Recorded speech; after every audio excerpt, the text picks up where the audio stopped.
who will, in fact, dominate the Western Conference this season?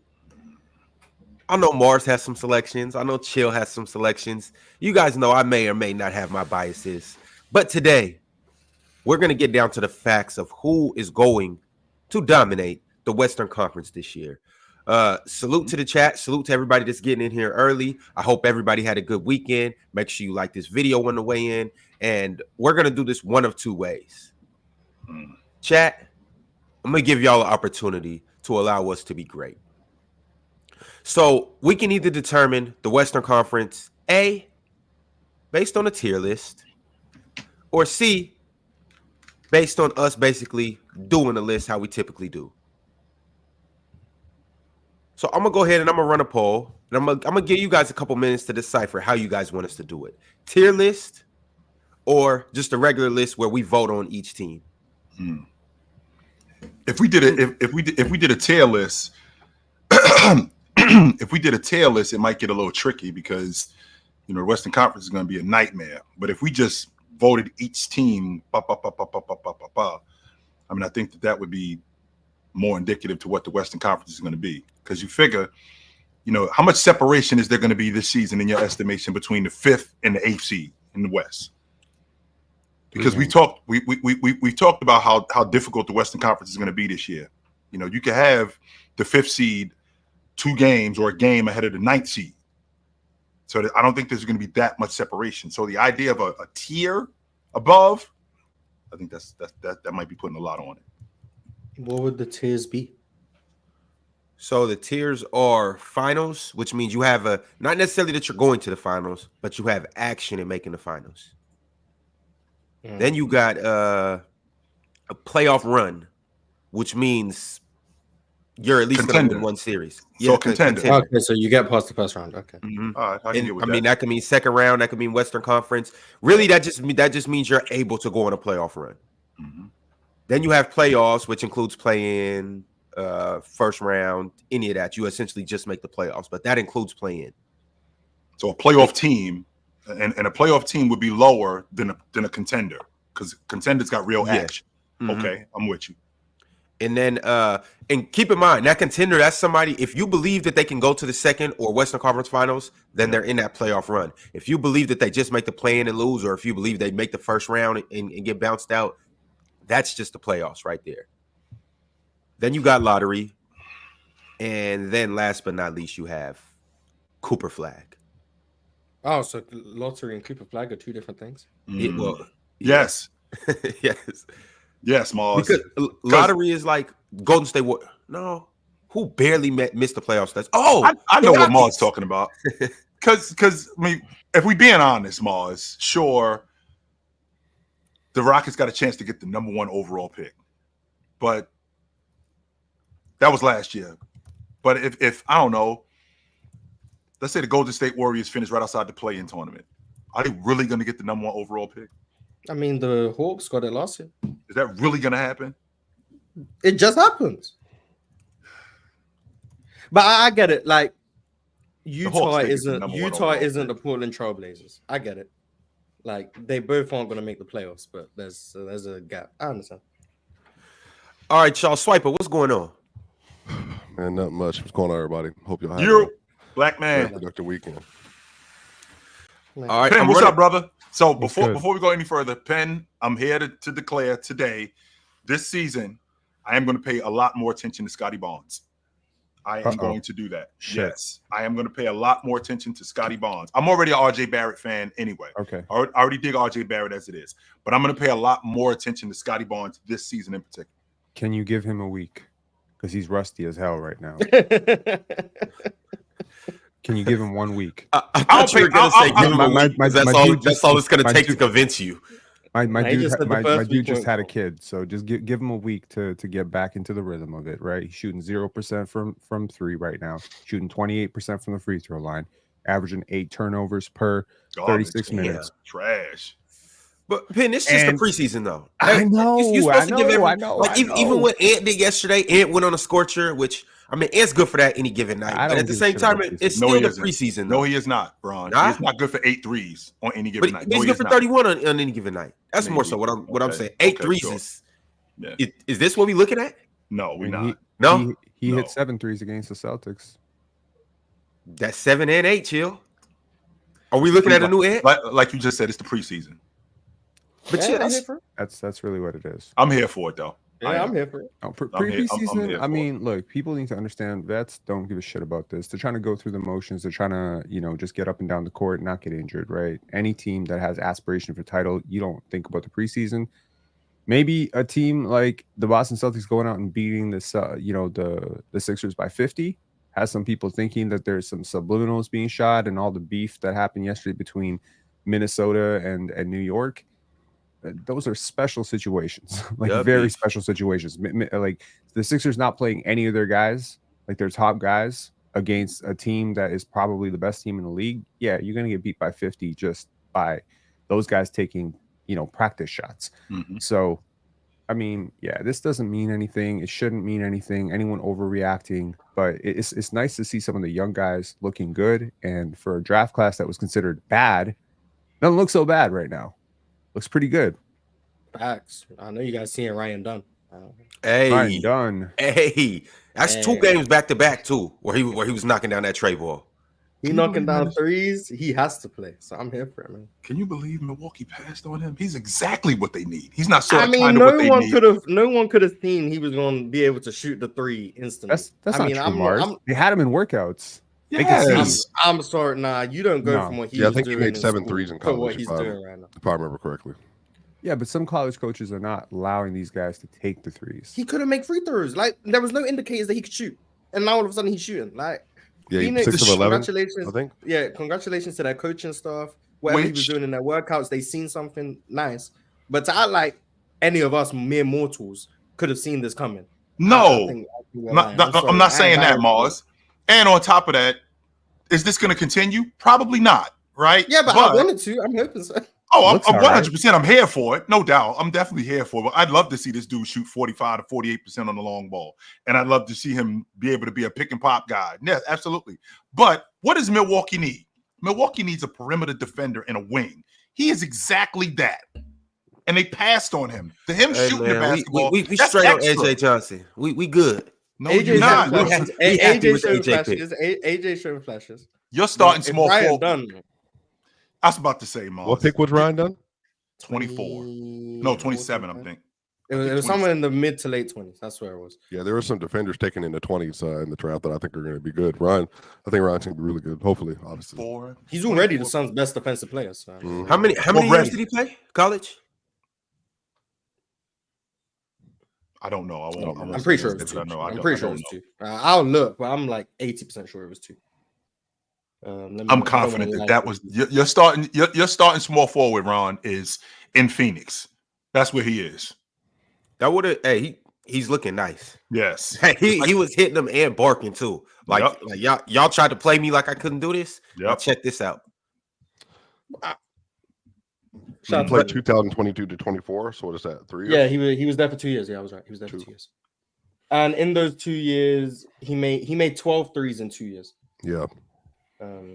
So that's 6 a year. That's college, though. And we don't know where them 3. We don't know where them threes came from. Last year he shot 20% from 3 and 53 and 53% from the line. Yeah, but if you're telling me you saw that he was going to be able to shoot, hang on. This is very small sample size, though. It is. Because he didn't shoot. Okay, but hold on.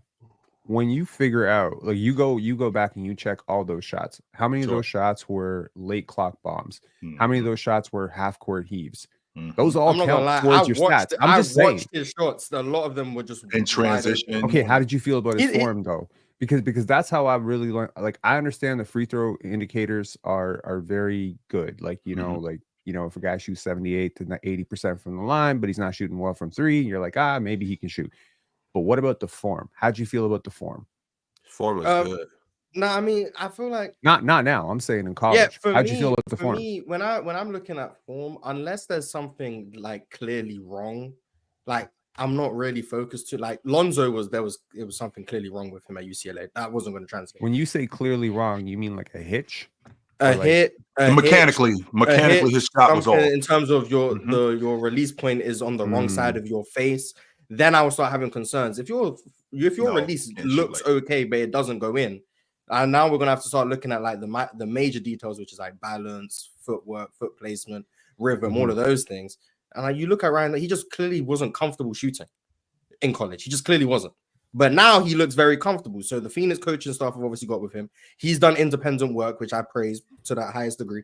And he's probably got the great people around him to help him. Do I think he's going to shoot this well in the regular season? No.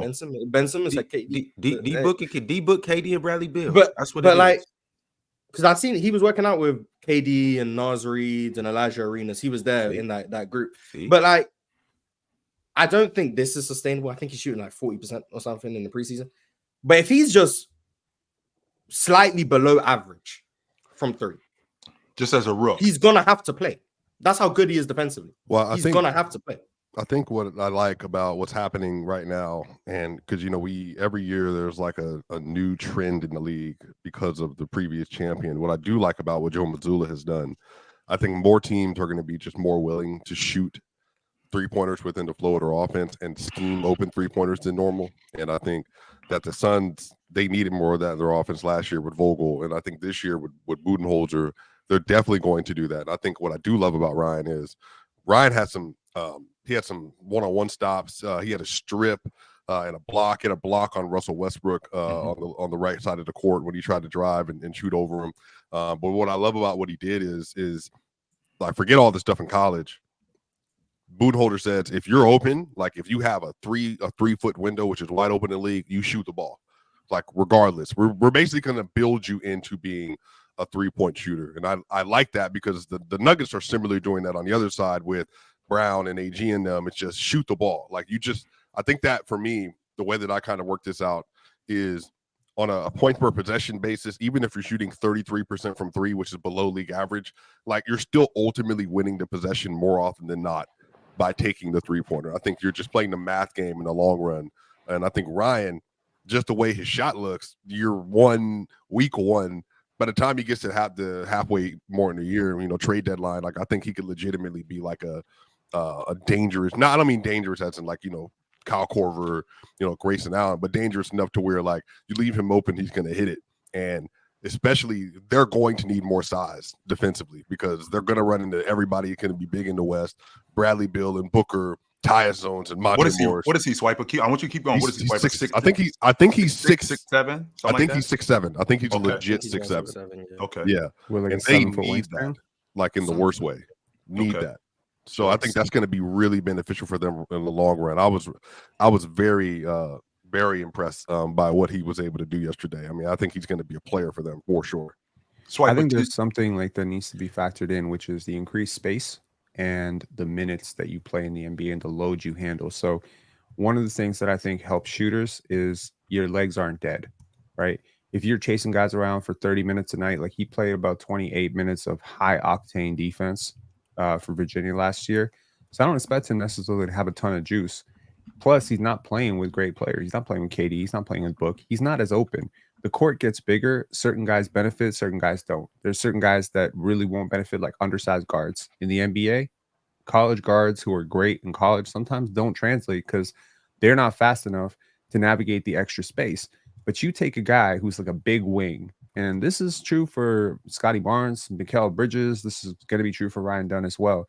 Big wings are actually going to do pretty well in the NBA because the court was so much smaller in college for them. They're cramped. They have no space.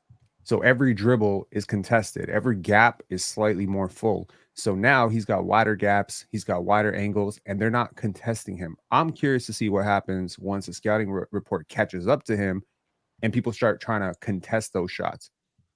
Are they contesting them right now? I haven't watched it. I watched like one highlight of him. Well, that's where improvement comes in. His last one was contested for sure. The one he hit in the corner and then dapped up KD, that one was 100% contested. Great. He's at the point of we don't contest until he makes a few at this point. That's where he is right now.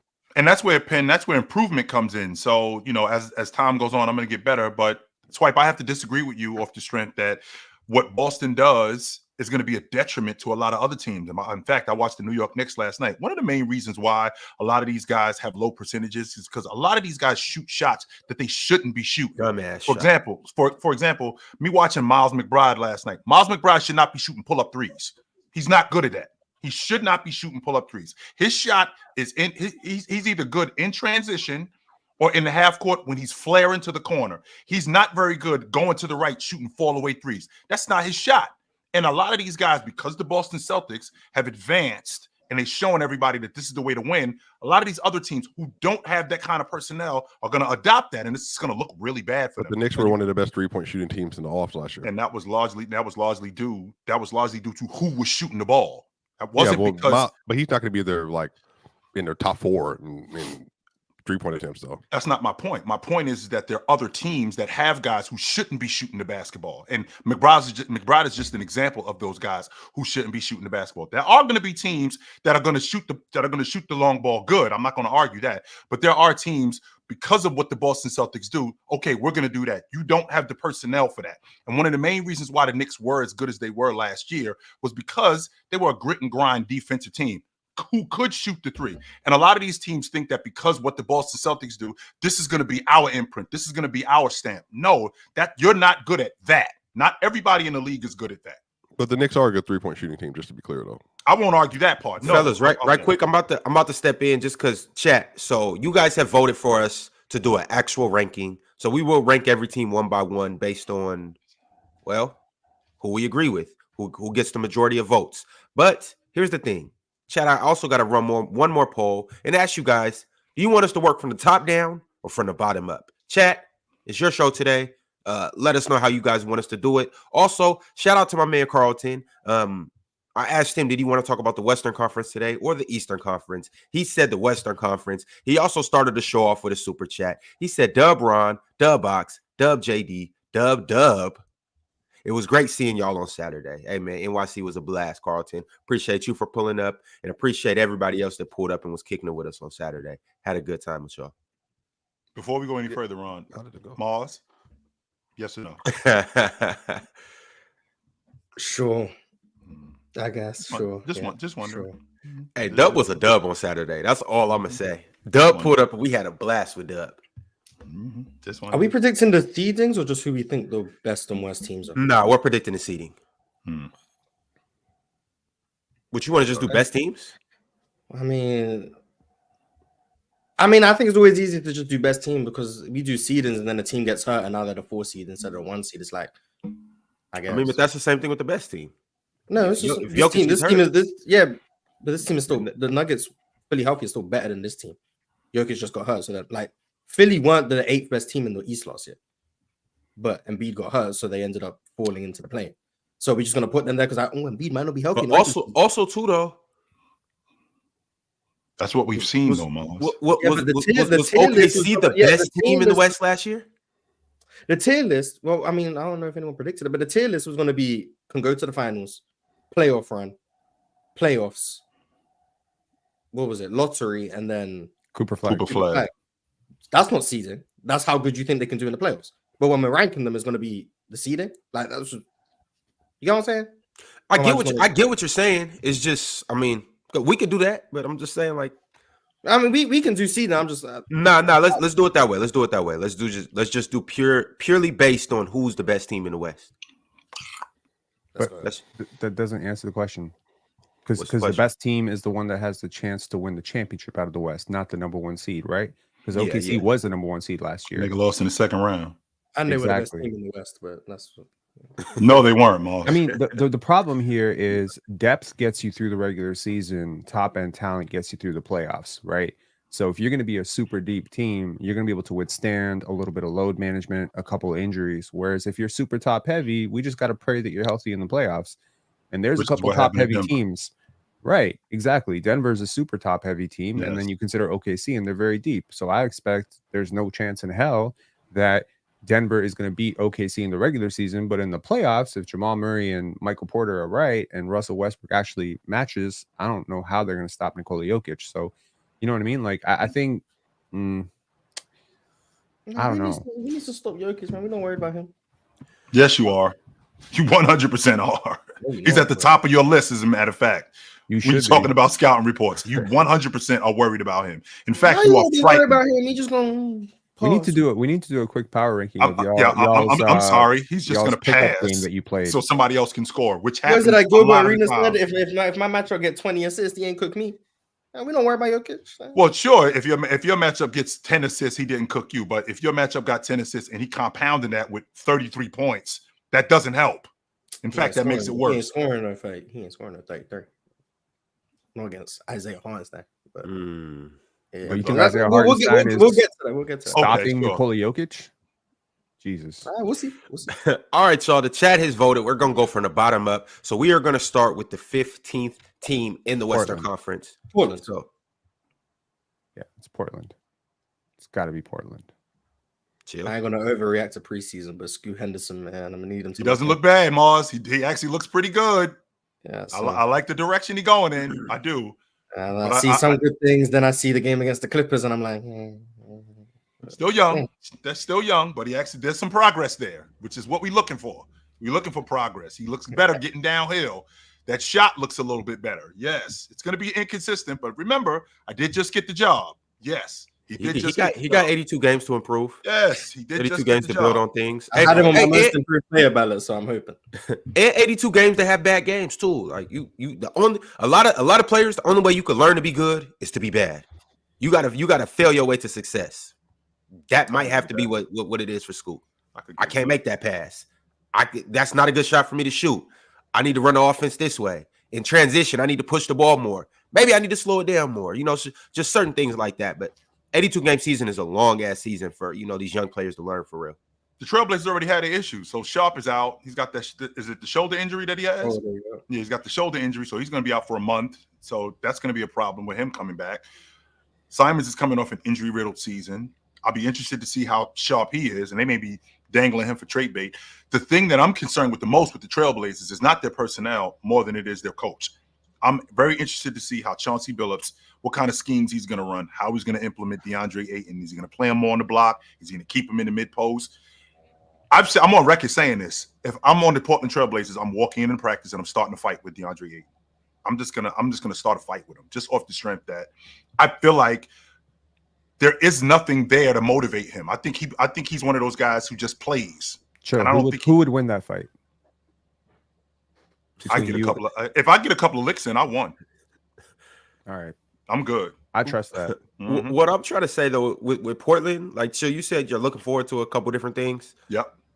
The only thing as far as the Trailblazers that I'm looking forward to this season Cooper Flag is the trade deadline. That's it. Why?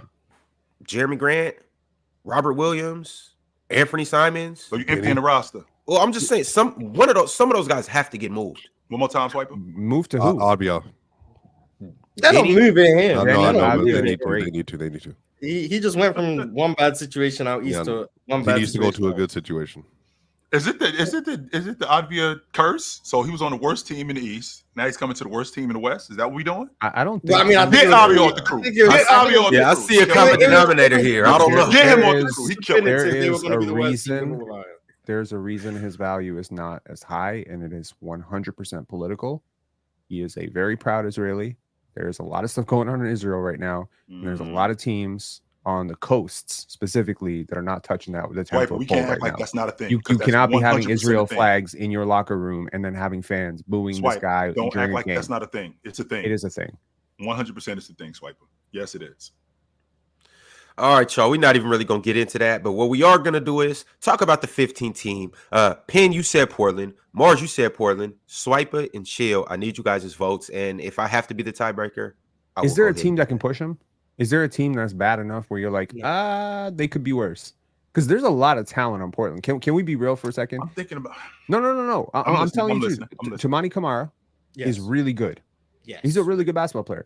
Denny Avdia is a really good basketball player. Yes. Sure. Okay, Scoot Henderson is a variable right now, but he's very talented, right? Yes, talented. Yes.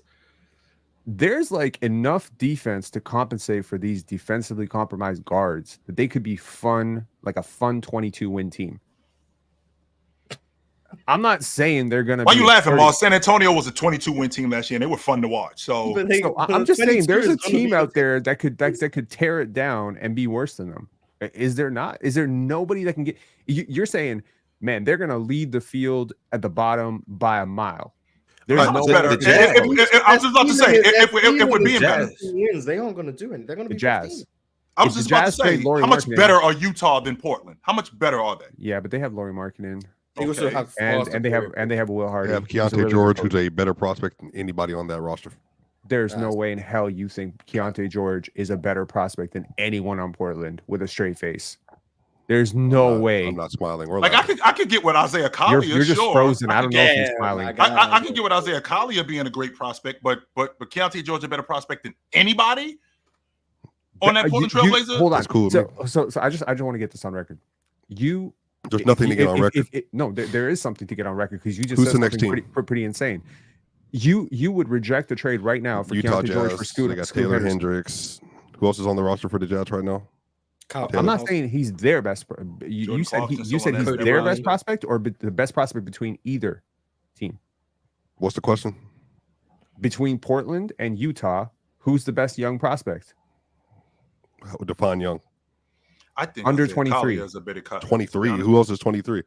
I said under 23. Yeah, I'm saying who else is under 23? Shaden Sharp. He's not 23 years old yet. How No, old is Shaden Sharp's Thibault? like he was 20. drafted 2 years ago, and he Shaden was Sharp's 19 like when he 22. was drafted. I don't know. Yes. The math ain't mathin', Spiper. Let me look at how old Shaden is, but I think he's 21 or 22. How old is Thibault? Like 20. He's way older. Is he? 27. Batiste? Yeah, he's Yeah, probably because 27. he was at 26. UW for a while. Shaden Sharp is 21. Yeah, Shaden Sharp's 21. How old is Simons? Like He 24. got to be 24, 24, 25. He has to be at this 24, I point. think. He's been there for longer than people realize. He's 25. Okay, 25. Yeah, he's been around for a minute. I think We've Keontae watched. George is going to be an all-star one day, but that's just me.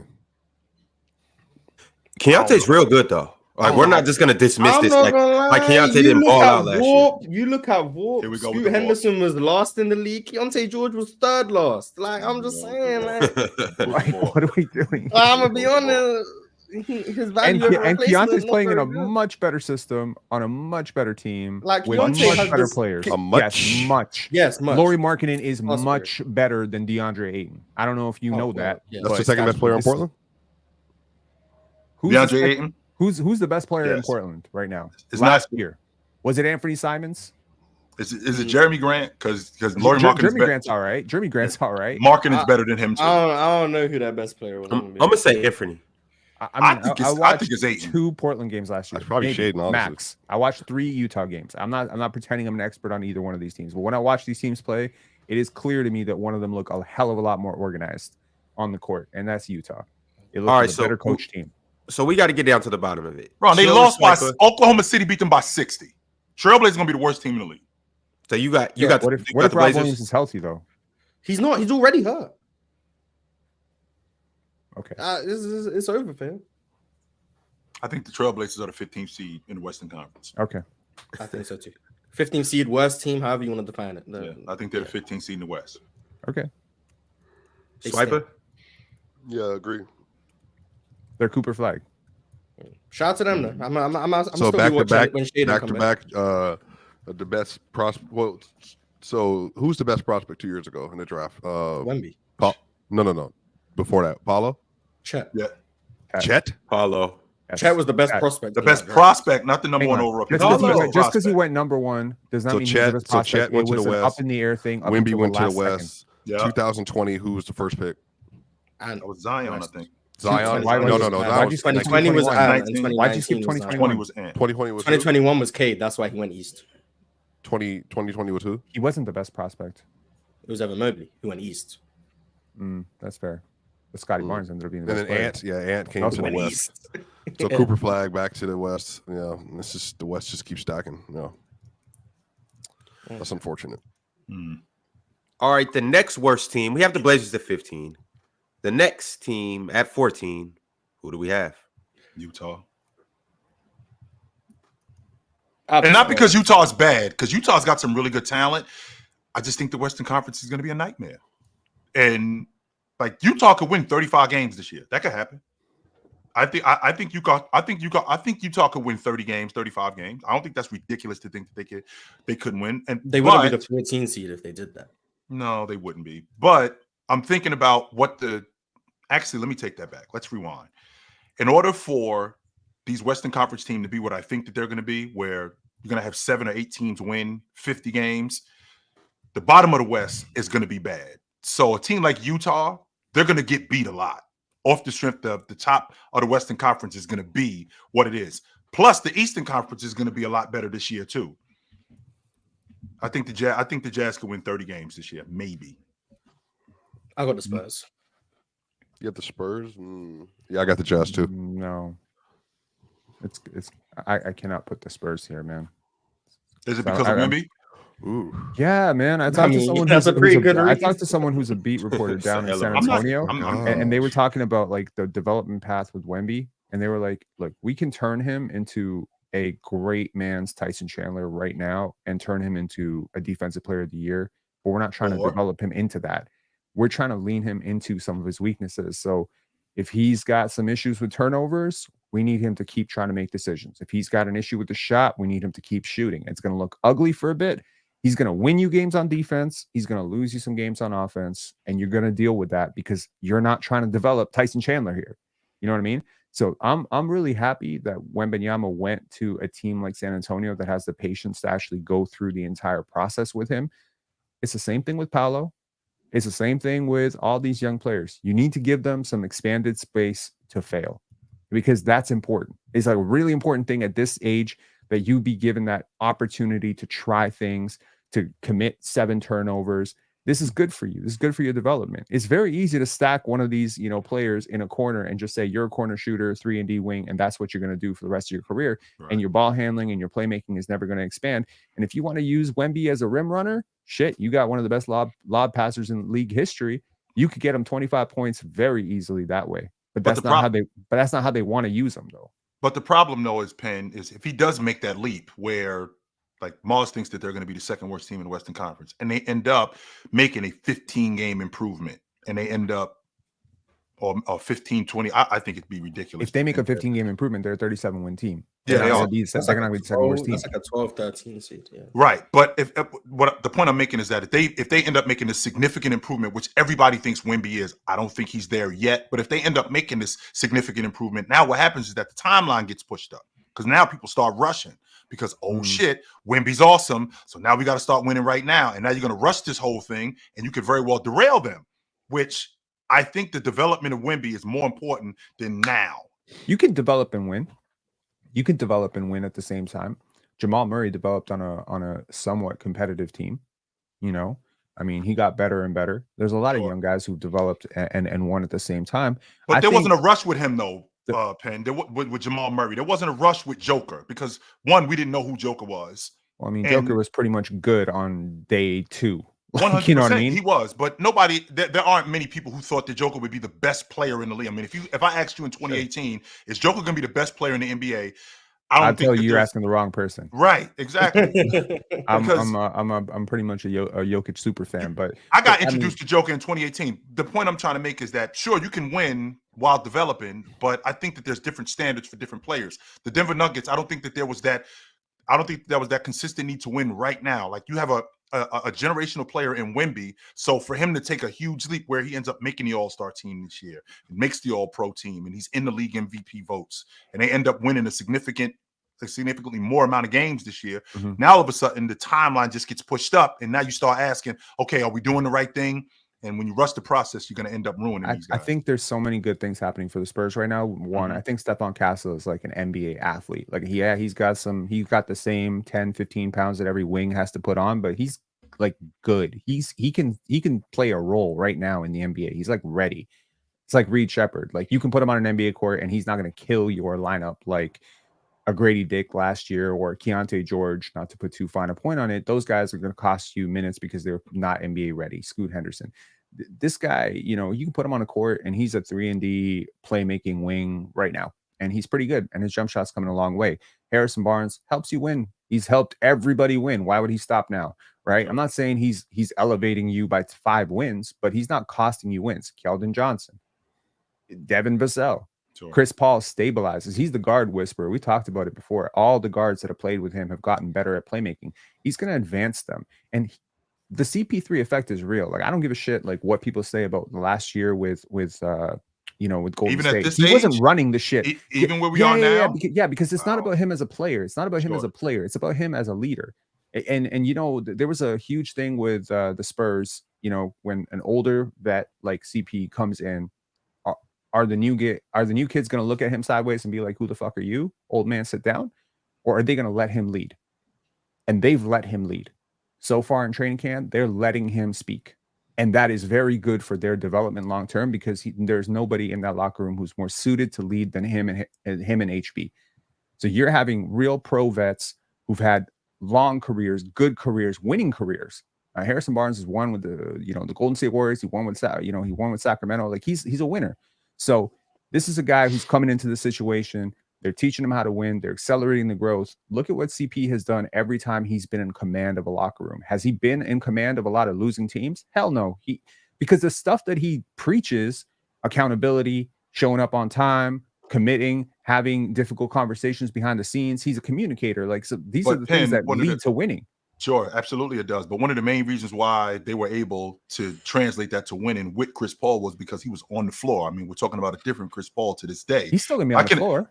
Well, sure, but he's not going to be on the floor as much, which would explain why they were winning back then, which would explain why he helped turn Oklahoma City around, which would explain why he helped turn the Clippers around. So, and I know we got to move on, Ron, but since we're on the subject of athletes, Mars, if I got to watch Sims, I'm going to lose my mind. Get Sims off the floor. He's killing me. I can't handle him. I can't. Yeah, I can't. Much longer. I can't.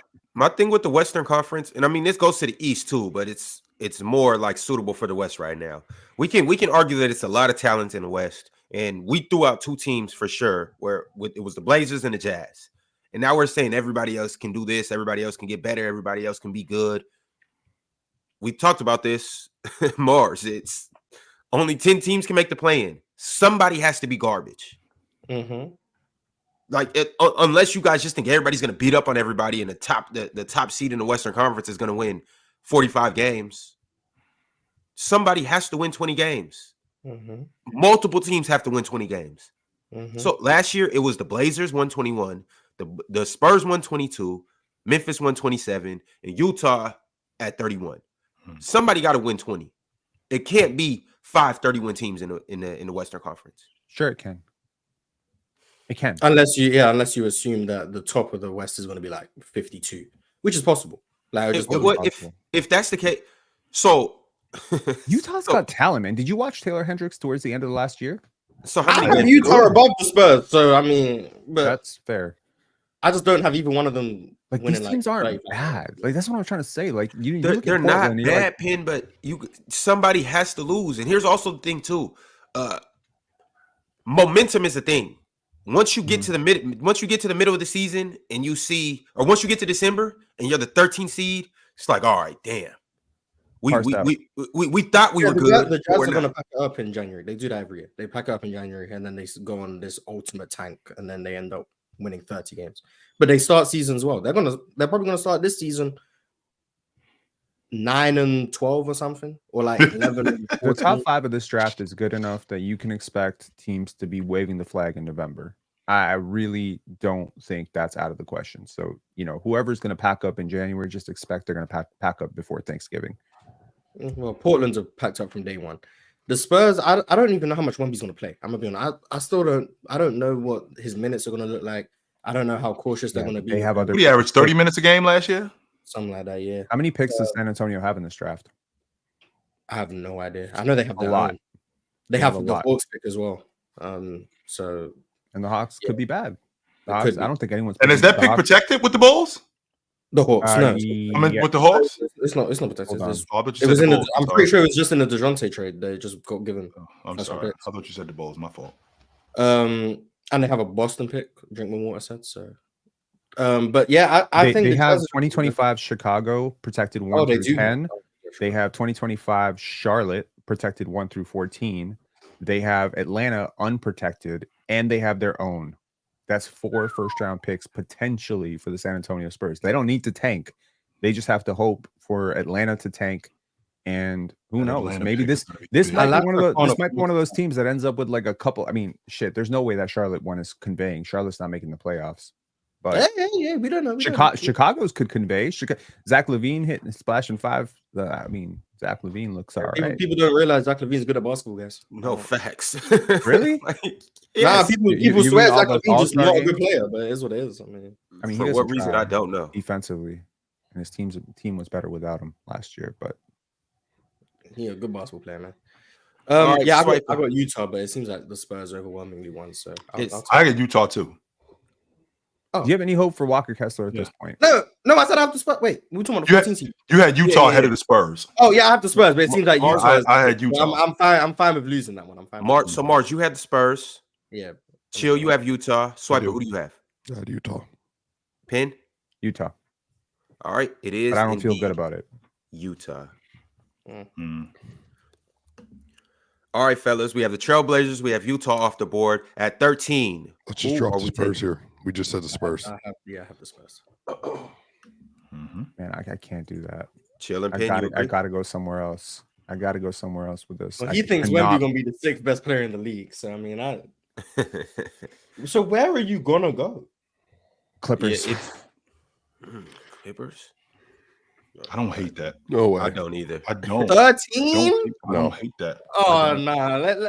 Someone's Joe, gotta whenever fall out. don't believe your gut as of the last couple months. Nah. Don't believe your gut. Golden State. I mean, someone's got to be worse than San Antonio. No, it's the Spurs. It's fine. Dude, that it's the It Spurs. sounds crazy, but if one of these teams pack up, hold on, I gotta figure out who has their pick, because if one of these teams ends up starting out like 2-10, they're just gonna tank because The you're not Clippers catching don't up. have their When you pick. start out OKC slow own in their the Western Conference, you're done. You're cooked. Why would Okay. why would the OKC own the Clippers? Clippers pick. The Clippers can't tank. OKC Okay, have their pick.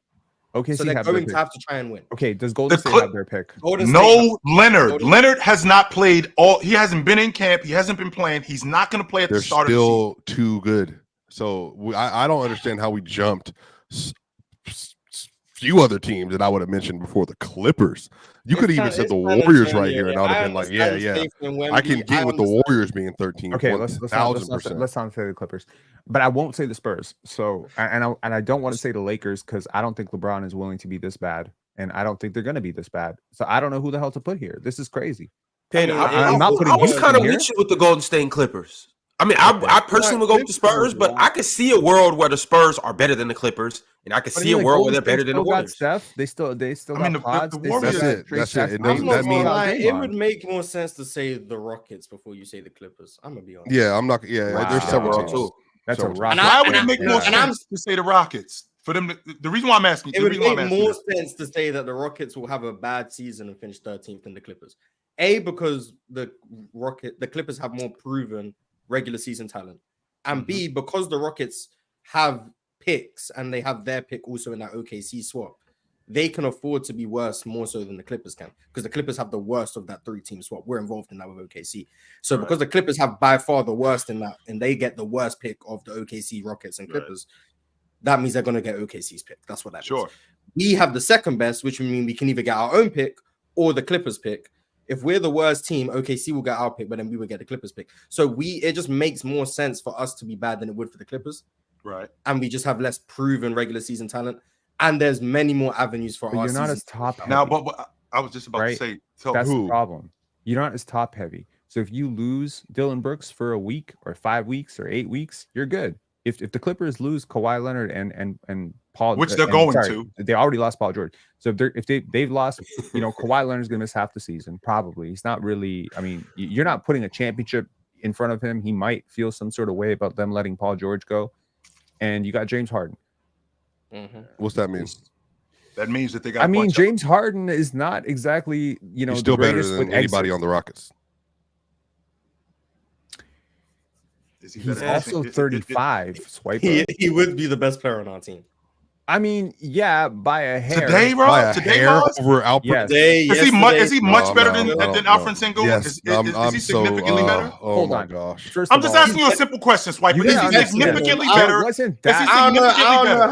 don't know how much is significantly. I don't know like how He's much. a defense. Defensively, he's going to be. Because I cooked. think He's- because like, when I say what- hold on, Swiper. When I say significantly better, Mars, I mean I think Sengun is going to be an all-star this season. I think he's that good. The way that James Harden plays, is James Harden going to be playing at an all-star level this season? with this Clipper team, Yes. which by the way, this Clipper team was built to win the NBA championship last year. That's what they were built for. That's why they had Paul George. That's why they had Russell Westbrook. So you lose both of those guys. Take those guys out of the lineup. Meanwhile, you have this young Houston Rockets team, which has been getting better as time has gone on. The discipline is there. The fundamentals are there. You got a coach who actually implements a What is Şengün better at than James Harden? It's not that cut and dry. What do you mean? It's not that cut and dry. I'm asking a very cut and dry question. So Mar said defense. post scoring and interior defense due to size. What else does Şengün do better? But that's the way that their offense is ran. Their offense is Still not a better creator, still not a better playmaker, still not a better scorer, still not a better ISO scorer, definitely not a better shooter. All of that stuff you just said is on. I don't even think. Matter of fact, he's not even a better positional defender than James Harden. So I don't even know where we're doing with Alfred I'm not Şengün. doing that. We're doing this James Harden. There's no way that there's no way Swiper. Hold on, Ron. There's no way Swiper that you hold on, Swiper. Are you sitting there telling me that you think that James Harden versus a guard at the lead guard? No. You said positionally better than Alfred Şengün. Yes, you said position. Şengün is a horrific the lead defender. guard is a better, Şengün is a horrific And defender. that's what James Harden is. No, he isn't. Okay, When Şengün looks in the mirror, he sees James Harden. I'm not saying James Harden's even a good defender. Can we please Şengün is not a put this in horrific context? defender. The No, he Rockets isn't. chose Fred VanVleet over James Harden 2 years ago. What'd you say? 2 years ago. What'd you The say? Rockets chose to give Fred VanVleet Do you know why? $42 million. Yes, because James Harden said he's going to lead the league in scoring if he got on the damn Houston Rockets, and we don't need that. We're trying to build something. James Harden, because you know why? Because James Harden is still an engine.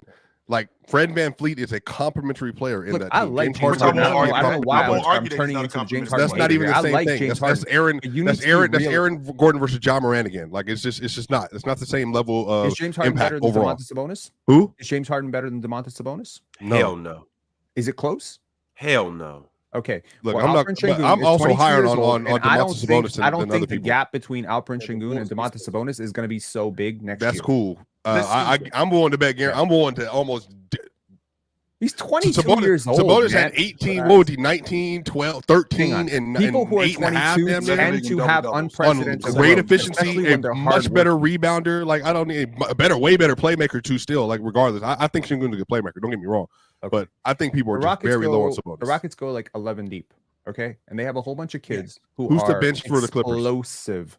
Explosive growers. Okay, growers. Pause. My point is there is. How do you become an explosive grower?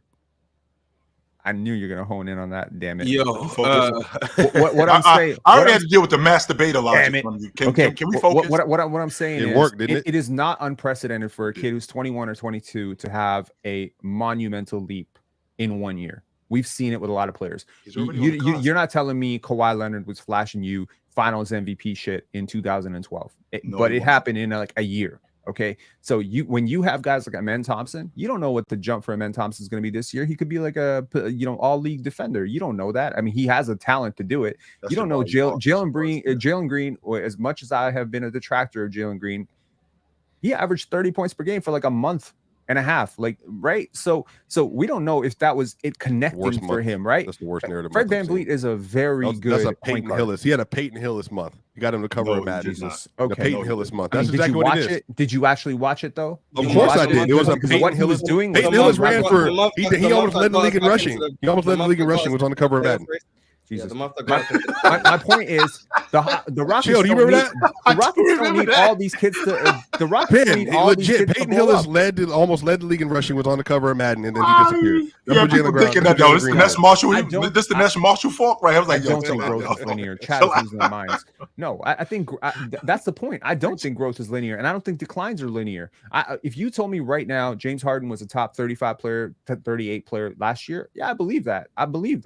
But what is it unprecedented for a 35-year-old to fall from 38 to 65?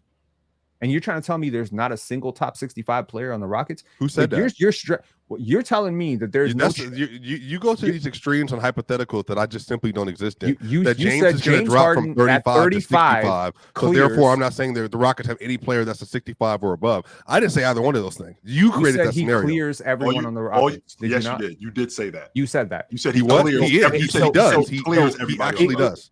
Okay. There's a difference between being the best player. Now we're building in a massive fall. to make the context for the Last Rockets. year. we're not. No, there's no massive fall off swipe. But what you're You telling just me said is that 35 to 65. I think. Well, I'm not doing that. What I am saying is could that happen. I don't think that he clears everybody on that Rockets team. It would he be the best player on that Rockets team? Yes, he would be the best player on the Rockets Is he team. is he substantially the best player on that Rockets team? No, he is not. That's the accurate way to I look mean, at if we it. going off the last 2 months of the season, number 4 clears. Easy. Ron know how to get me on his side, man. Good work, Ron. And that's the Jalen Green that we're anticipating we're gonna see from day one. So No, I mean, I'm not technically, Ron, we're not technically, Oh, why you guys not Jalen- anticipating Ron, that, man? here we go. Why not? Why We not? just Chill. pulled the rug Why We're not? not from under Mars. anticipating him I'm Why sorry. you being guys 30 not a anticipating game. that? supported- he wasn't 30 a game. Against 30 a game, Mars. That's what we're doing. Anticipate. So that's what we're doing. Yeah. To start the season, Jalen Green is going to be 30 a game. 25.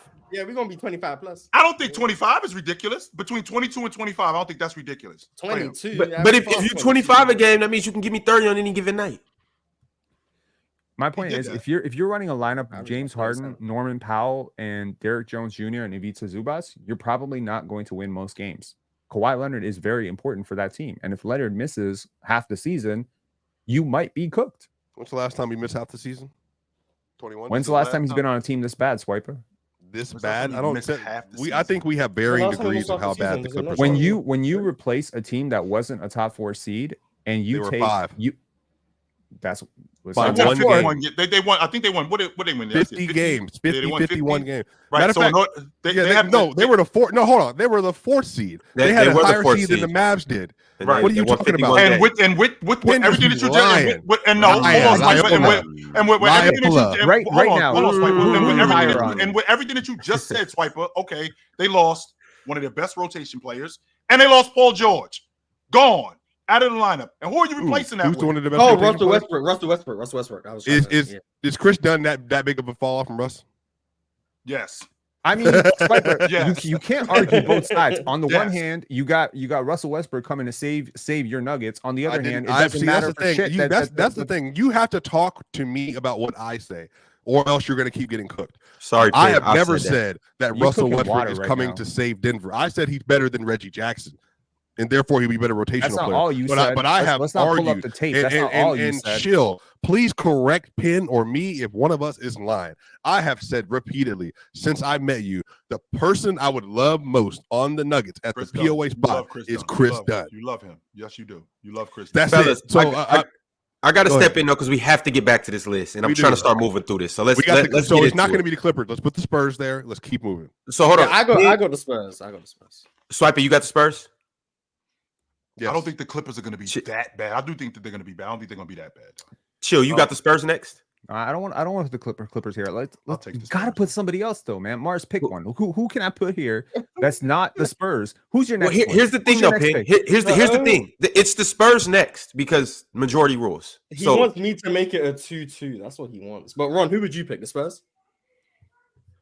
I just don't think they're there yet. yeah, I'm gonna go with the Spurs. I have Yeah. to. So like because we're not going based off seeding. Remember you said that we're Yeah. going based off talent. If we're going based off talent, the Spurs are undoubtedly the next team here.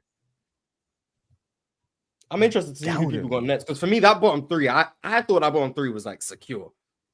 Now I don't know where we're gonna go. I don't know where we're gonna go. I know exactly where I'm going. We're at 12 now. Yeah, so we have the Blazers at 12 best 15, teams. the Jazz at 14, the Spurs at 13. Yep. Now who is at 12? Y'all gonna Man, pick the boy, let's Rockets, get aren't nasty. Let's get nasty. I know who 12 and 11 going to be. Mhm. Blood. Let's get nasty. Y'all ready? Who's up first?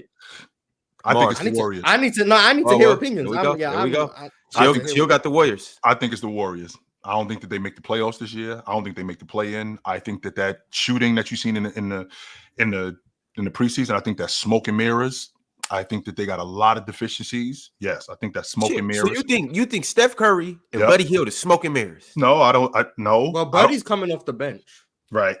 And Milton. Milton and because Milton's going to start. I Pods. think that and And Pods. Wiggins. Yes. And Dre. Mhm. And Looney. And What Trace. about Andrew and Wiggins? Moses. And Jonathan. I don't know what to expect from Andrew Wiggins. Because if so I Trace think they're Jackson, smoke and mirrors. I think Trace and Pods are great. I'm curious to see what we're gonna get from Moses Moody, Jonathan Kuminga. Can he progress, or is this contract? You know what I heard thing the other just day, gonna- Penn? I heard some Warriors fans, which again I respect. There's different degrees of Warriors fans. Say they wouldn't trade Moses Moody in a deal for like Miles Turner. And I'm just like, that's what I'm saying, bro. Like, we're not even like Sniper. You did not hear that. No way you heard that. We're not even in reality. Like, they have a very including. But I think the reason didn't hear that. You did. I think the reason why their fan base feels that way is because I think that's why their front office feels that like for deals like for Lauri Markkanen, we're not going to give a Kuminga, or possibly for Miles Turner, we're not going to give a bro. That's just crazy. There's a guy who went from smoking mirrors to smoking crack. Jalen Brunson versus, and he didn't take Giannis. He didn't take Tatum. He didn't take. You see that reel everywhere where this guy was picking Jason. He was like, "Would you trade Jalen Brunson for?" And they say Giannis. He's like, "No." KD, no. Tatum, no. Embiid, no. I'm like, yo, this is delusion. So this is not specific to that fan base. There's a lot of fan bases that have delusional confidence in their players. And well, I mean, that's the Knicks though that you ran to too. If you ask me right now, everybody knows they are the Cowboys NBA fans. But if you said that the Nuggets could get Peyton Watson for Moses Moody, apparently Jimmy, would Butler, you trade Peyton Watson? Okay, would you trade Peyton Watson for Moses Moody? Swiper, no. You would fly Peyton. You would fly Jimmy. I would Butler fly. Denver. I would drive him there. Yes, I'll go get him. But I'm saying I'm trying to put a Lori for pods, like approximation. I still don't believe that. You know, as delusional as the Warrior fan is, I do not believe Pods held up this trade. There's no way. It was There's reported no way Pods held up this trade. You can't sell me that, because if Pods held up this trade, why is Curry still here? What is he still doing here? I don't know. But they're gonna be we got to get back to the list. They're going to be 12. Put them at 12. Chill gave me the Warriors. Swiper, you got the Warriors too? Yes. Pin? Pelicans. Pelicans? They were next. Yeah, I mean, we're getting into that tier now, so I don't think that's crazy. Mm-hmm. Mars? Yeah, I think it's the Ingram stuff. I know it's majority is going to rule on this, but yeah, I mean, Herb Jones at center. No, not the Pelicans, man. Fuck. Yeah, not the Pelicans. I don't know how to pick the bottom, man. I just want to get 12 through this. good teams in the West. We're at the point now where there's 13 good teams in the West. I continue to tell you, the Spurs will be one of them. Once you get past Portland and Utah, it's really hard. It's really hard to pick these teams. Okay. If you told me the Lakers finished that bottom and LeBron and AD got hurt, like, that's not crazy. That's not that crazy. 2 top 10 players and they at the bottom of the West. Garbage. If they miss this unit up, if they miss I'm looking at the NBA.com power rankings. They got the Lakers 12th. Is NBA.com crazy? Yeah, sometimes. But I mean, it's not crazy. You got like some older players out here. You got a new coach. It's not insane. You got Bronny James, JJ Redick, who has nothing to do with this. Nothing. Bronny gonna be hooping for them, man. Bronny gonna be hooping. All right. Who's at 12? We got 2 Warriors. Let me help you guys out. You got Mars. I got the Clippers. Okay, that's okay. I'll put the Clippers here too, because that was my pick last time. I'm gonna put the Clippers here. So I'm the tiebreaker between the Warriors and the Clippers. I mean, you can pick whatever team you want, and then it will go to a poll. How many wins do the Golden State Warriors have this year? No, let me rephrase that. How many wins do the Clippers have this year? Because again, they won 51 games last year. Russ, man, they probably gonna win 47. I'll be one to say 47. -4. There's no way. I don't think they're gonna be like. Again, it just depends. I think it just depends. I'll say 47 to 44. Over under on Kawhi playing 60 wins, 60 games. Over. You taking the over on Kawhi Leonard playing 60? Yeah, he played 68 last year. I think it'll be around that again. I would take. He wants to make his money, so he's making money no matter what. He already got signed, right? I know, he already got the extension. But again, I think if next year we're gonna sign another extension, I think it'll be all right. And then on top of that, they got this new arena. I don't know if y'all have seen it. Like the aura's gonna be crazy. Kawhi Leonard could be, jubilated because of the screens and all that stuff. He wants to prove me right that he's still a top 10 player in the league. So, yeah, I mean, I tried to campaign for Kawhi Leonard, but he doesn't get the respect, man. Who you got, Mars? The Rockets. I think that's fair, but that's the tier we're in. So, the tiebreaker has to be one of us. Ron can run a poll. Wait, hold on. All of us being higher on the Rockets than you is really blowing my mind. All of us? Now. I wouldn't say I am higher. I just said you first. Just picked somebody else. I know, but I'm like, but you are by definition higher. The Warriors are just. But they're going to be around the same to me. Like I don't really care all that much. And Mars thinks he's slick too, by the way. Mars thinks he's slick. Mars is he's selling low. That's what he's doing right now. He's selling low. So at the end, when the stock is through the roof, then he's gonna buy it. I mean, you being Rockets not on my bingo card. Let me rephrase. I'm not gonna lie. I thought this was. I'm gonna be honest. I thought this was very obvious what I was doing. He's gonna sell high. That's what he's doing. I don't think the Rockets are gonna be 12. I think it was a 2-2 tie between the Warriors and the Clippers, and I didn't want to break the tie, so I just picked a third party so they would go to the chat poll. I just picked the Rockets, so the other fan bases wouldn't call me. But hold on, though, Mars. Okay, so I can't ask you. Like, the poll's already being ran, and the chat has to decipher this. So if you guys are in here, make sure you go and vote on this poll. Who's going to be worse, the Rockets or the Clippers? Also, make sure you like the video and subscribe if you haven't. But Mars, my bad. The Warriors are the Clippers. But Mars, I have to ask you a question. Who's actually going to be worse, the Warriors or the Clippers? I think the Warriors would probably be worse than the Clippers. Okay. Significantly worse, Miles, or just worse? No. I don't think any of this is significant. I don't think any of this is significant. You keep naming names. Yes, those names matter. When they're two of the greatest players of all time, they really matter. When they're two of the greatest James Harden, Kawhi. Yeah, that's what I'm trying to figure out. Both of their accumulated talent ranks higher than their accumulated. James Harden, Kawhi. There we go. Hey. 2 all-time greats. I think you're underrating Draymond. But sure, is Draymond top 50 player ever? I can give you that. Do you think he's a better passer than Russell Westbrook ever? Yes, I do think Draymond's a better passer than Russell Westbrook. Did you catch? The poll is almost complete. Pin's Wi-Fi. I don't know what's going on up there in Canada. Nothing wrong with his Wi-Fi, bro. Nothing. Get him back up here. I'm waiting for him to get back in here. Get him back up here. I'm waiting for him to get back in here. So we not respecting Draymond's passing now? That's crazy. Oh, all right. Oh, it must be some Wi-Fi issues up here in Canada. My bad. Yeah. My bad. It's all good. Chill, you had some Wi-Fi issues last week, didn't you? Dictatorship, me too. Yeah, you know, it'd be crazy out here sometimes. You see Swiper be freezing all the time. I think he'd be doing it on purpose though, but no, that's on his Wi-Fi. There's a bunch of trees over here, so it just happens. I mean, I've never had this happen in Atlanta in my life, but ever since I've been here. Look how close the poll is. See, no one knows. Like, it's 52-48 right now. Like, well, the Clippers are winning it, so let's just put the Clippers there. I'm gonna let it run until we get to 200 votes. So if you haven't voted, hurry up and get over there, and we'll get down to the guys. bottom. Just vote for the Warriors so they can be 50-50. Oh, 50-50. Oh, Warriors 51-49. Damn, Warriors got packed up.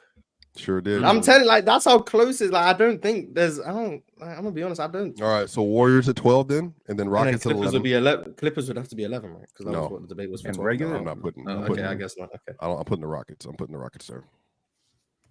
Well, I'll see what everyone else picks. Do you think Rockets make the play-in? Everybody. Chill has him as a top 5 seed, so he's not picking them for a while. Oh no, you don't, Chill. He doesn't believe that. I do. No, 100% I do. Yes, I do. He's been saying it for like 2 months. What do you want to bet? What are you willing to lose? What are you willing to lose? I'm not willing to lose anything, but I am willing to say right here on national YouTube, on international YouTube, I think the Rockets are a top 5 seed this year. Okay, so what are you willing to lose? I think that they are Memphis. I think that they are Oklahoma City. I think they take that jump. That's what I think the Rockets are this year. What are you willing to lose, Joe? I'm not willing to lose anything. I need a new back. Joe, do you think the Fred VanVleet contract thing is going to become a distraction at some point? The fact that he is this massive team option, there's no chance in hell, in my opinion, that they're picking up that team option for year 3, and he's going to be an unrestricted free agent. Hang on, he is also on a team right now, and he's not done making money. Trust me, this guy's entire life is, making the bag, and power to him for that. Not pocket. I'm not pocket watching. Same. But what I'm saying is, you're on a team where you're the starting point guard. You're an undersized 30, 31-year-old, and they just drafted back-to-back point guards, top 3 in the draft. Right. They're coming up behind you. How do you think that could be a distraction? Because that's the only thing I could see derailing the Rocket season, which is a little bit of discontent between the placeholders and the future. Because I've seen this happen before many times. Absolutely. Fred's saying all the right things, though. Yeah, he always says all the right things. Don't worry, it doesn't work out that way. But the actions are speaking that way too, in terms of like what you see what's happening. I will issue a warning right now to the Houston Rockets front office. Hear me and hear me well. Deal with this guy's contract right now. Do not let it dangle.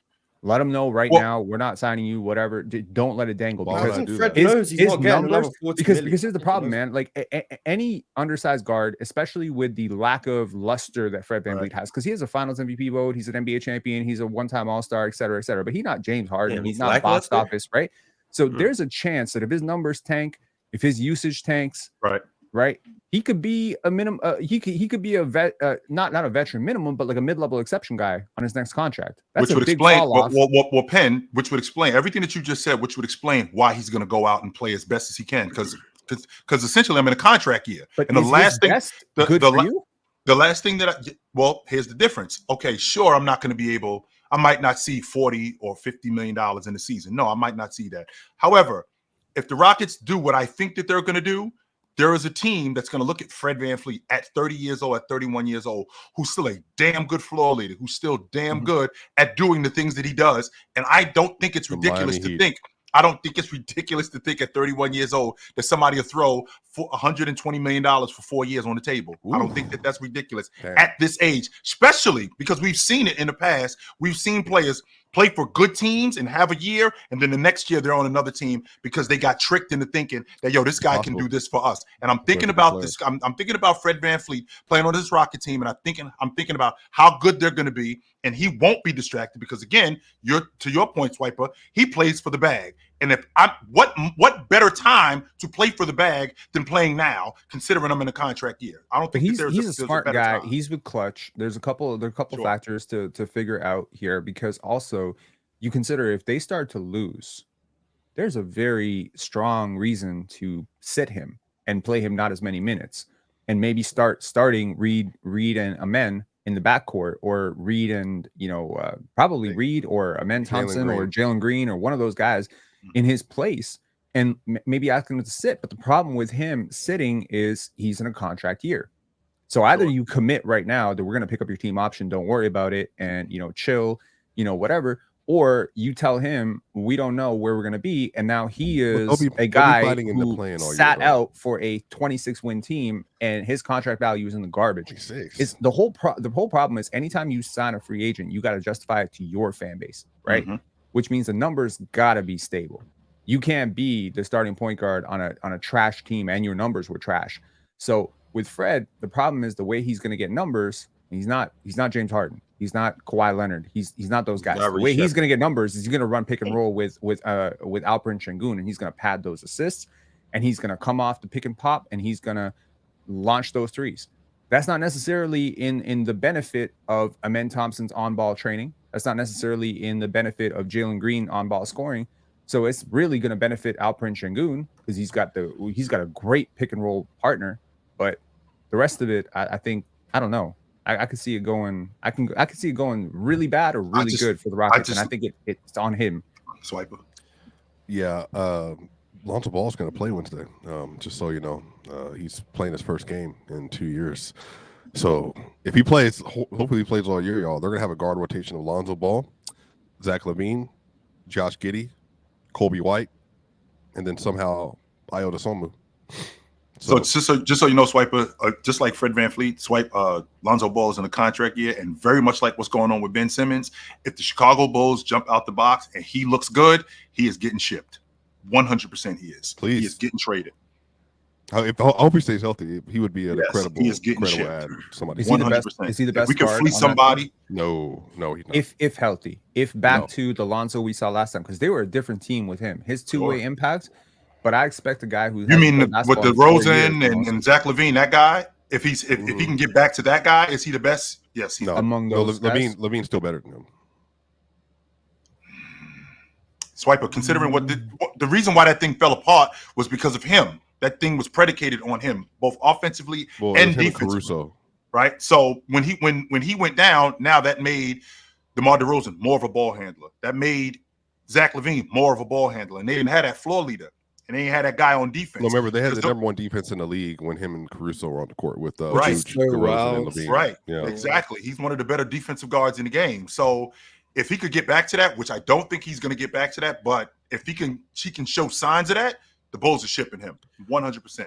All right, y'all. We got to get back to the Western Conference. Yes. As of right now, we have the Jailblazers. What? We have the Trailblazers. My bad. Why are they catching strays for shit that happened 20 years ago, Ryan? Right. What happened? That's one of my favorite teams ever. Why you call them Jailblazers? You didn't know about that? You don't think it's bad enough? I'm trying to remember. Fan? You got DeAndre Ayton as your franchise player. You don't think they suffered enough, Ron? That's actually me showing them love, calling them the Jailblazers. Like that. Why? Because that was probably one of the better iterations of the Portland Trailblazers ever. Lord. Every time we turned around, somebody off that team was getting arrested for something. Every time we turned around. Yeah. For weed? Come on, man. But all right, at 15, we got the Trailblazers. At 14, we got the Utah Jazz. At 13, we have the San Antonio Spurs. And at 12, we have the Golden State Warriors. Okay. At 11, talk to me. Mars, I'm going to start with you. All right, swipe a lid off the Rockets. Mars, you're next. Clippers. Oh, damn. Chill, you got Clippers? Nope, I got the New Orleans Pelicans. I can get with that. I got New Orleans. I can get with that. I'll jump on that. Clippers there, 2-1-1. Yeah, I switched to the Pelicans. So, Ron, you got to pick the Clippers to tie out. Because I know you don't have the Pelicans. Pin, you swipe and chose the Rockets. But they lost was significant, man. To not just losing Valanciunas, but to lose your dirty work guys. They don't have any of those now.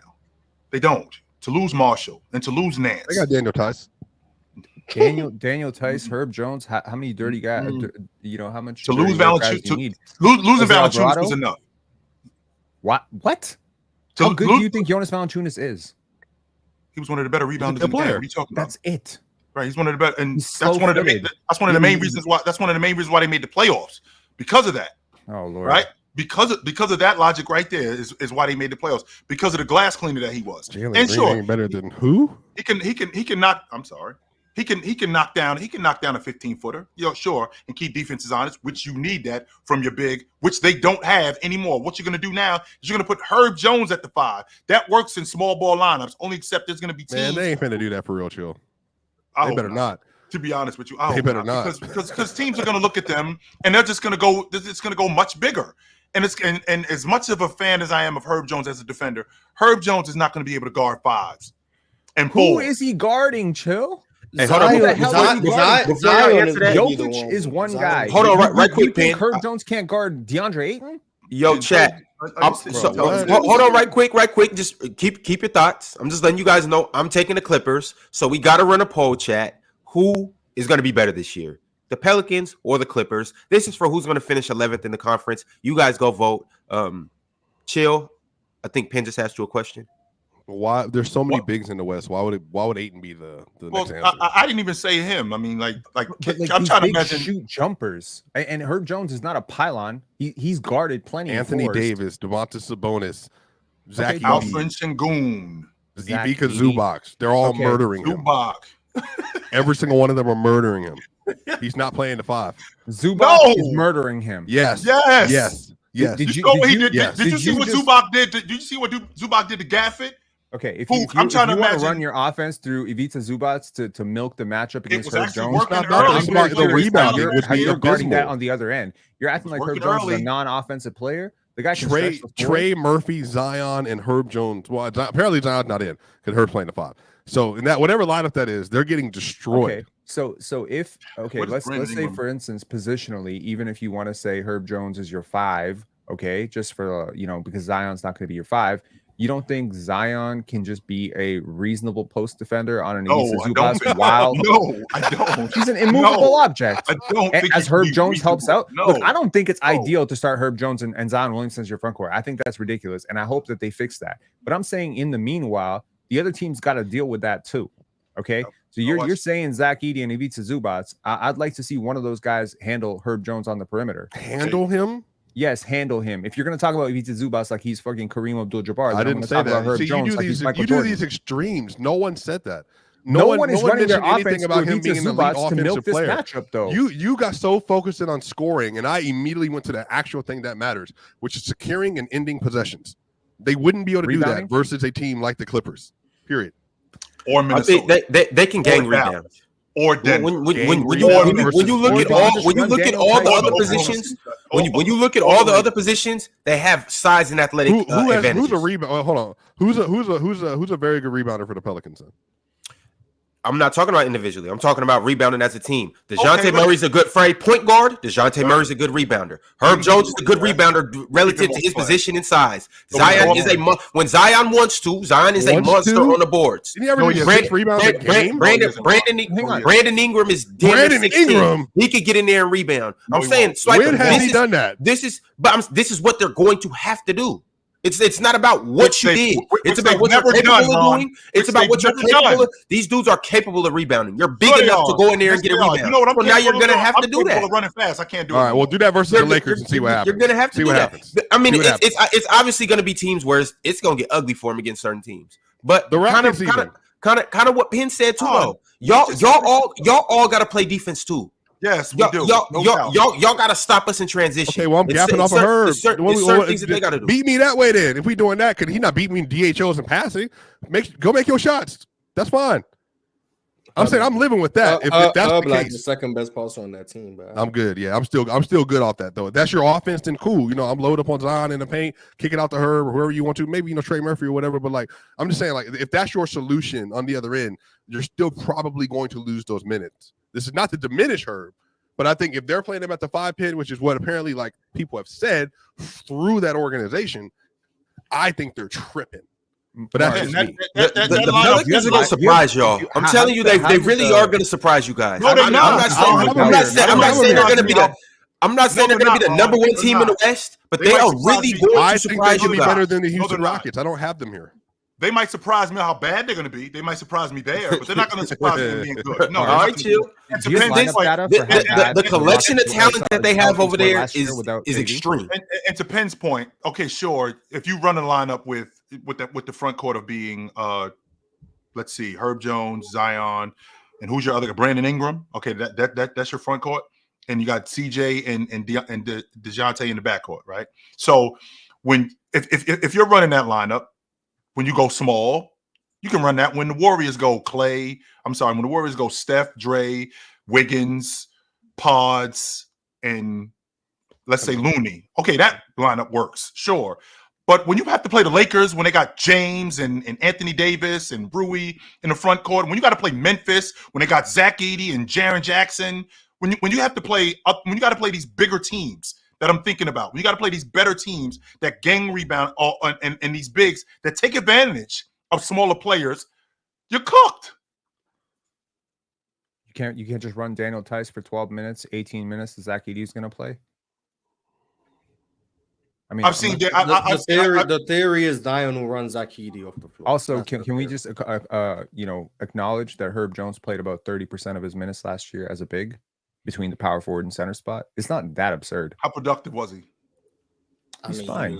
He's one of the best. Yeah, but like, I don't. The theory of it's the same thing with OG Anunoby. Like I've seen OG Anunoby be the best matchup on Joel Embiid. Like, is it ideal? No. I've seen Scotty Barnes do a really good job against Nikola Jokic. Is it ideal for a 40?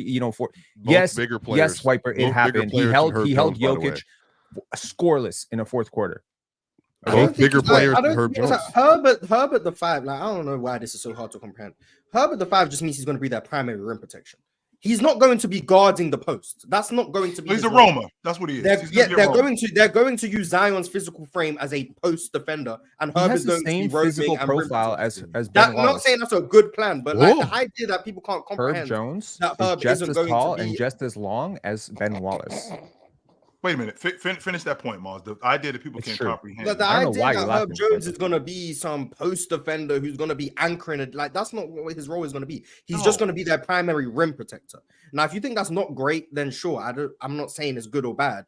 But can we stop acting like it's just going to be Herb is going to be in the middle of the paint, just there trying to deter shot? That's not what he's going to do on defense. No, it's very clear that what they're going to try and do on defense is going to be a lot of switching with keeping Herb low as a great rim protector and someone who can mess up the weak side. That's what they're going to do. So this Herb at the 5 thing that people seem to be overreacting to, they're not asking him to guard Jokic. They're not asking him to guard Joel Embiid. They're not asking him to do that. he's still going to have to do 5-man stuff. So when you're talking about Zion being their primary post defender, so Zion have stuff last year. One more time. He did 5-man stuff last year. Okay, they're going to use him the exact same way they used him last year. Okay, so what you're telling me is that we're going to have to do this primarily now. Like we're not going to do that's this. That's the concern. Yes, that's the concern. The point, Mars. That's not enough reason to be like, oh, they're going to be trash. Yes, because I can do stuff. I can do things in stretches. You're telling me that Herb Jones is going to be more of a roamer. Herb Jones is going to be more of a rim protector. So I'm trying to imagine Zion having to deal with Giannis on the box and then Herb Jones on the weak side. No, that's not going to work. Especially if we're going to do that on the regular. And I'm not even thinking about the Western Conference. I'm not even thinking about the Eastern Conference. I'm thinking about the Western Conference. When you got guys on the box like Chet. So who's going to cover Chet? So let's see. I don't know. Brandon Ingram is going to cover Chet. Or Zion is going to cover Chet. So now I have Herb Jones on the weak side after Chet gets past Zion, which he's going to do, by the way, because he's going to drag him out of the paint, because he's going to knock down mid-range shots. And I got Zion protecting the rim. So when we play the Lakers and Zion is covering James on the box and James is getting past him, Herb Jones is at the rim. Is that who I'm concerned with? I'm not concerned with Herb Jones at the rim. And again, Mars, we're doing this primarily. We're not doing this for stretches, 3 minutes, 4 minutes. No, this is our primary 5-man. Not like Jabbar, not like Olajuwon, but in your estimation, a guy that's covering on the weak side of the floor, he's going to do that on the regular. I think that's what they did last year. They had Valanciunas play high on pick and rolls, and Herb was the one playing behind the play, messing everything up. They're going to use Zion the exact same way. That's how they used Zion last year, just next to Valanciunas. When Zion gets brought into the action on a pick and roll, he's going to hard hedge. They're going to give up the pocket pass. Herb is going to rotate, and they're going to rotate around it. That's how they played last year. The only difference is the rebounding, which I can agree with. Rebounding is the concern, but the actual defensive principle is going to be the exact same as it was last year. They're going to play the exact same, except with Zion and Valanciunas, they only have now one defensive liability in that regard, just Zion. That's how many the only minutes difference. do y'all think Jonas Valanciunas played last year? Y'all acting like they lost like a 36-minute per game guy. They played also 23 minutes a game. By the way, they also don't have their backup center from last year. But to Mars's point, I mean, I like to think that, and this is not a huge separator, but I think that Valanciunas is better on the block defending than Zion. Absolutely, he is. That was the one place where he provided actually good value. Yeah. So like they lose things. I think they gain a lot on offense that's being ignored. That's what I'm saying. I think you're putting Herb Jones in a weird position because he's not necessarily the greatest rim protector. I understand that. The reason that I threw out the Ben Wallace thing is I'm just saying they're the same height. So I don't necessarily dismiss the guy who's 6'7" playing center. The problem is Herb Jones has like 100 gifts on defense. I would say shot blocking and rim protection, rim deterrence is not necessarily the best one or even the 60th best one. So it would be pushing him in an area of weakness. Whereas I think, are you going to use him like a Giannis? No. Like I think if that's his role, you'll struggle. At the other side, you are going to space out teams and you're going to run them in transition. And if you do have a traditional big, you're going to be behind the play all the time. If you have an Ivica Zubac or a Zach Edey, and on the other end, they got bigs like Zion and Trey Murphy, like they're just going to outrun you, right? So I see it that way. I don't think people will be batting an eye. I mean, maybe people should be batting an eye if Pascal Siakam was your starting center. People might see him more as a prototypical center type and be like, all right, I see what they're doing with Zion and Pascal. I'll say this. I think Herb is a better defender in that role as a center than Pascal would be. I just don't think we think of it that way. All right, y'all. As of right now, we got the Blazers at 15, the Jazz at 14, the Spurs at 13, the Warriors at 12, and the Pelicans are now at 11. Oh, wow. Who is next up on the list? It's between the Lakers Clippers. and the Rockets. I think it's the Clippers. Okay, it's got to be the Clippers, yes. All right, Chill I've got been the trying to pick Clippers. the Clippers the whole damn time. It's the Clippers. Payne got the Clippers. Mars and Swiper. I'm gonna do anything to make it not the Rockets. So I got the Clippers. You're just trying to rig this. You're trying to. Well, I know rig it. Swiper gonna keep picking the Rockets until it's them. So when you guys don't pick the Rockets, I'm aside with you guys. Okay. I think it's the Clippers. Yeah, Are the I guess- Rockets going to be the best team in the West? Well, If you just keep rigging it you're going to keep. I'm rigging this gonna keep until it rocking with happens. Chill because Chill gonna get them to the 5th seed. So we're gonna have at least 2 votes for another team. So I Why know would that. we do this though? Like I thought we're putting this list out for the public. We are. What are you talking That's about? why we got the Blazers, Jazz, Spurs, Warriors, and Pelicans.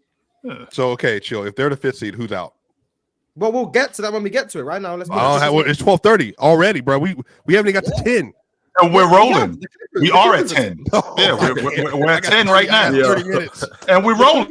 And we are rolling. If you stay focused, Swiper. Here we go. I've been trying to get us to move on this whole time. All right. We are rolling. Put the Rockets for me. We all right. We got the Clippers at 10. The Clippers received 3 votes. All right. And Swiper, I got the Rockets with you too. So we are rolling. Come on, show we got this. Next at 9. Who are we taking? Pin, I'm gonna start with you. All right. Swiper got the Rockets. Lakers. Come on, show. Pin got the Lakers. Oh my gosh. Who am I thinking about? Chill doesn't even believe that the 9 the Houston Rockets are better than the Lakers. You don't believe that. He hasn't said the Lakers yet. You just arguing for no reason. I'm chill.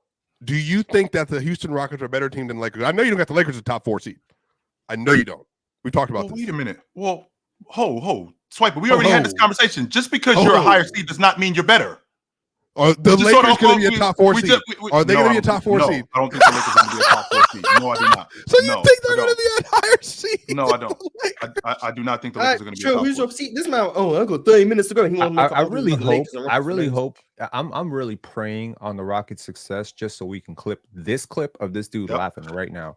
You already got laughed at today. You already got laughed at today. Yo, who do we got? You act like you're some Rockets expert. It is Swiper. y'all already put in your votes.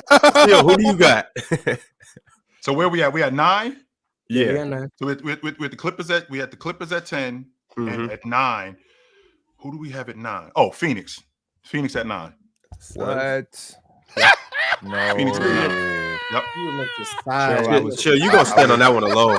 Like you're just gonna be on that hill. Y'all dudes don't know how tough the Western Conference is gonna be. Putin knows it, bro. Y'all, so you think the Rockets are making it all the way up there? You guys don't understand. You guys don't understand how difficult the Western Conference is. Stop saying you guys. You don't understand. You are missing it. Swiper, you are missing out. I'm glad you mentioned that, Swiper, because last year at this time in October of 2023, if I told you that the Oklahoma City Thunder were going to be the best team in the Western Conference, would you have bought that? I had them top 3, so I can't. You did not. No, you didn't. Me. You didn't know me. You didn't know me. You didn't know me. You didn't. You didn't know me. You didn't know me. No, you didn't know me. You didn't know me. You saw the Oklahoma City Thunder in the Western Conference play-in tournament. Well, that's a compliment to me. Some of the best debaters of all time are women. So I don't know what you saw. No. Don't let him off the hook with this. After you saw the Oklahoma City Thunder in the play-in tournament last year, not this season that just passed, but the season before that, there's no way. You just said the Suns are going to be the nice seed. You didn't so see.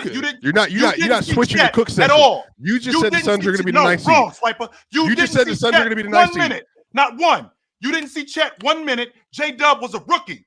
SGA had that team in the play-in tournament. You're yelling about something that you can't confirm or deny. There's no way that you can't confirm or deny. You didn't know me. There's no way that you're looking at me and telling me you didn't know me. SGA playing the way he played, with not ever seeing Chet, them having a rookie and a bunch of unestablished guys that the Oklahoma City Thunder were going to be a top. Why are the Suns going to be a nice seed this year? Because the Western Conference. Because the Western Conference. So the Suns are better overall, and they're going to drop. They have better talent. I won't argue that. They have better talent with better coaching. Well, wait a minute. We still have to see what that offense is going to look like. How that offense is going to run. We have to see that. And on top of that, better offense than the Rockets, regardless. And on top of that, better offense than the Rockets. And on top of that, we also have to see how Bradley Beal is going to hold up. He's got a back issue. With him having and we can't act like that's not an issue for him. Okay, I hope Bradley Beal for all the purposes of a season. And I hope he plays well. But as soon as he doesn't play well, I'm running a real lineup with Booker, Durant, Ryan Dunn, Yusuf Nurkic, Tyus Jones, Monte, Royce O'Neal. Ball played well down the stretch of last season. He's a backup 4. Nope, not major minutes. That's perfectly fine. And I'm running the Rockets off the floor. Running them off the floor. Okay. 9th seed. All right. Chill has the Suns. Mars, is on you. You got the Rockets, right, Ron? I don't know. It's on you. You got the Yeah, I don't think I'm gonna be able to get the Rockets much higher without just being disingenuous. So yeah. No, we'll support you. We will support you. We can make this happen, Mars. Don't give up. I'm not picking them over the Suns. No one's asking you to. Don't. And I'm not picking them over the Lakers. Those are the only other options to make it close. So yeah, I think this is the end of the road. So yeah, I'm gonna go with the Rockets, unless Ron picks someone else. Well, it is the Rockets. I see. Yeah, I knew it wasn't gonna be worth it. The Rockets won't win in a poll against LeBron James. You gonna really Kevin leave Durant. LeBron James to ship for the Rockets? That's what I'm hearing. You ready to put the Rockets ahead of them? The Lakers, your Lakers? First of all, I'm a Lakers fan. Number two, I'm thinking about the regular season. And since LeBron James has been on the Lakers, with the exception of them winning the NBA championship, what's the highest seed they've had? 4, right? I don't know. Well, they got hurt in 18-19. They were 4. 19-20, they won the ring. 2021, they were the home team in that. They that were the Rockets 7th series. seed. They were the 7th seed in 21. And then in 22, they missed the playoffs. And in 23, they were the 8th seed. 7th. I'm sorry, the 7th seed. And then last year they were 7th. What are we doing? Yeah, well, that's still higher than 9. By what, a game? No, they won 46 or by 47 one game. That's what I'm talking about. And the Golden State Warriors in Sacramento missed the playoffs by one game. Where was the Rockets? How have the Rockets got? I don't have the Lakers. I don't have the Lakers at 9. Why are we ignoring coaching here? We just did a coaching ranking the other day, and y'all put JJ Redick 27th, 28th, 29th, and a lot of us put JJ Redick in the bottom 3. Yeah. And most of us had Ime Udoka top 10 coach. He's a new coach. I put in there because I mean that's fine, but that has we don't know. We can't indicate success. Has a lot to do with it. I'm sorry. I know, but we don't know. Wait, hold on. Who's the top 5 coaches, Ron? It was Nick Spo, Nick Nurse, Mark Daigneault, Ime Udoka, and Greg Popovich. Oh yeah, Greg Popovich. Yeah. You said Nick Nurse too, right? Yeah, I said Nick Nurse. Yeah, I had James in my top 5. I did too. Yes, Ime Udoka can coach the hell out of a basketball team. Okay, Nick Nurse gets so much push for 1 year. Man, that is wild to me. That Nick Nurse is able to leap like that. Your math skills are wild. 1 year. 1 year. I don't care. I don't care about this fortune cookie nonsense for making these runs in the first round. I'm talking about winning a championship. Nick Nurse is a better coach than Mike Malone. He is not a better. That's crazy to me. Michael Malone has 6 straight years in the playoffs. Like, that's crazy to me. That doesn't make any sense. They just won a championship, walked through everybody, outcoached everybody on the way, by the way, including Spo in the NBA Finals when they ran that zone. Otherwise, we can't do it all of a sudden. It didn't work. It didn't work all of a sudden because now we're going to – all they did was this. Move Jokic from the nail. Malone said, this is what we're going to do. Jokic, go down all the way to the dunker spot. We're going to change up everything they're doing on their zone. So they killed the Celtics with it. Did he out-coach everybody? They killed the Knicks with it. Did he out-coach Chris Finch? Did he out-coach Chris Finch? No, I think Finch out-coached him last year. I said that. He got out-coached last year. You can do that. Okay. That's crazy. You didn't see that? You didn't see the masterclass in the bubble? Wait a minute. Wait, Pin, stay right there. Pin, stay right there. Please do not. They got 1 ring apiece. What are you doing? Pin, stay right there. They got 1 ring apiece, and one of them had a Who got 1 ring apiece? Hold on. Who got 1 ring apiece? Your coach you had an American missionary win you a ring. That doesn't mean anything to me. Go ahead, chill. An American missionary? Who outcoached Nick Nurse? What is wrong with you? In your estimation. Yo, all right. We're on to the next team. Here's what we're looking at right now. Hold on just a second.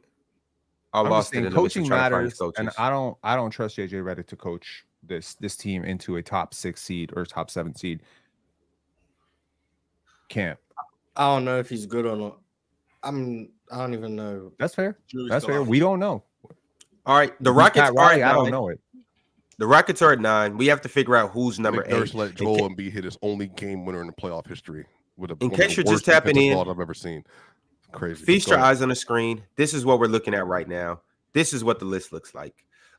You can see we have at 15 the Trailblazers, 14 the Jazz, 13 the Spurs, 12 the Warriors, 11 the Pelicans, 10 the Clippers, and at 9 we have the Rockets. We have 8 more teams to get to, and we are going to do that right now. But in the meantime, you make sure you subscribe, become a member, like the video, and continue to do all the good things you've been doing in the chat. Let's get to it, fellas. This is tough, man. So many teams. Is this where it gets tricky? And the reason why this is it because between 5 and 8, these teams can all be right at this right there. Between 5 and 8.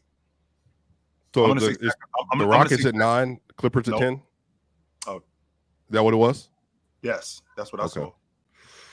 Ron, I'm going to say at 8, Sacramento. Dang. Sacramento. What? It gets messy right here. I'm going to say Sacramento at 8. And the reason why I'm saying that, Penn, because again, last season before Trey Lyles goes down and Herter goes down, and then Monk goes down for the last 10 games, almost a month, they were teetering between the 5 and the 8 spot. They were right there between the 5 and the 8 spot. So when they lose them, you lose that scoring punch from Monk, who is arguably the best rotation player in the game, right? You lose one of the better sharpshooters in the game. Their defense had improved, which well, that's like 14th or something. Yeah, it had improved. Or 8 or 17, whatever. You're putting the Kings here. Didn't you just put the Suns at 9th? I did. So why are the Suns should be next for you then? Sun should be next. I knew one of y'all was gonna do that. I wasn't gonna say nothing, but I knew that was coming. Whoa. Like, how did Phoenix go from 9th to 7th when you skip the like? I'm not trying to call you out. No, that's correct. Now that I think about it, yeah, that's correct. So Phoenix should be the next one. You're right. I'm sorry. Yeah. You see, but do you feel how that sounds? So saying that with your chest now, saying what? The Suns are going to be worse than the Kings in the regular season. That could happen. I don't. That could be really good. happen. I don't understand why that's ridiculous to think that. No. Yeah. But this isn't a regular season. DeMar This DeRozan isn't a nothing. regular season though. This is overall. Who do we think is better? What? No, because then the Rockets wouldn't be this high then, if that's what we're doing. This is we established that in the beginning, and I said it multiple times throughout. This is who we think is better. Okay, well then, if that's the case, this is why I know you messed up, Ron, host. Because if Chill understood that, Chill doesn't think the Rockets are going to be better than the Lakers. He just thinks they're going to have a higher regular seed. What if he does? Why are you speaking for him? He's a grown man. That's what he said. Right. I think Okay, that but the Rockets are below the Lakers. So what are we talking about? So No, Chill, but let me just clarify this. You think the Rockets will be a top 5 seed, but you don't think the Rockets are better than the Lakers? I don't think they're making a deep run into the playoffs. No, I don't think. Okay, so if the Rockets and the Lakers had a playoff series, you pick the Lakers, which is fair. Totally fair. Yeah, I get it. That's fair. And the Rockets ended up below the Lakers anyway. So Chill picked the Suns. Penn, who do you have? Lakers. I'm just don't go to me. Just put the Lakers automatically. We'll see how long your glaze lasts. But like, well, they were they 8 in a play-in last year, and then the Lakers, and then they won versus they were 8 Pelicans. Yeah, they were. So that's fair. The Pelicans. No, I got to think about this again because okay. Is JJ Redick a better coach than Darvin Ham? We don't know. I'd hope so. I hope so. My thing is like that doesn't necessarily matter though. Like JJ Redick cannot be that good of a coach, and they still have LeBron and AD, and we all know LeBron is going to coach on the floor like he always. They've been had LeBron and AD the last 3 years, Ron. Well, They've been had them. Okay, And they've been the 7th seed, an 8th seed every time. Okay, and so that's what I'm saying. Like even if JJ's the work, Darvin Ham was not a good coach. They still were the 7th seed. I'm saying like we still can know the area we're going to be in, regardless of if JJ Redick's there or if Eric Spoelstra's there. Oh, so you don't think Eric Spoelstra would make them? No, he'll make them better. We'll just know what their floor is. We know, like, with LeBron on the floor. I get what you're saying. Okay, their floor is 8 seed, basically. Is what you're saying. Yeah, I mean, we can't just project LeBron James decline. He's 50. we can do that, but we've done that the last 7 years. Yeah, Like, if we can project a reasonable James Harden decline, I mean, hey, LeBron, at some point, At any point. Okay, who is the best Laker outside of LeBron and AD? Reeves. Austin Reeves. Okay, I got Rui. What? What? Austin Reeves. He doesn't believe it. No. Stay with Yeah, your point. Stay with your point. Austin Reeves. Well, who's the 4th? Rui. D'Lo. D'Lo. Okay, so if Rui and D'Lo, just think about it this way. I understand top heavy. You know, they're both very good players. LeBron and AD are great, but there's injury concerns on one and there's age concerns on the other. I But can't you wait want for to you to say what you say. the Go third, ahead. 4th, and 5th best player on the Lakers is worse than the 3rd, 4th, and 5th best player on the Spurs. Cap or no cap? Worse. Yes. Who's the worse. best 5th on the So Spurs? Vassell. So wait. Vassell's the second best player on that team. Yeah. So I'm saying so Sohan, No. Chris Paul. Whoa. Harrison Barnes, Stephon Castle, Keldon Johnson, pick one. They haven't. I'm telling you that those guys, like every single player I just named, is better than Rui Hachimura. So if Rui Hachimura is on your list, you're Keldon. But Rui He's is the at best. fifth best player. Rui at best is the Lakers' 5th best player. Ron just was. Yeah, he just said that. But Rui at best is their 5th best player. Reeves is easily Reeves better is than all of better those. than Reeves is better than Keldon Johnson. And so is Reeves D'Lo, is- by the way. Reeves is better than Jeremy Sohan. Reeves is better than Harrison Barnes.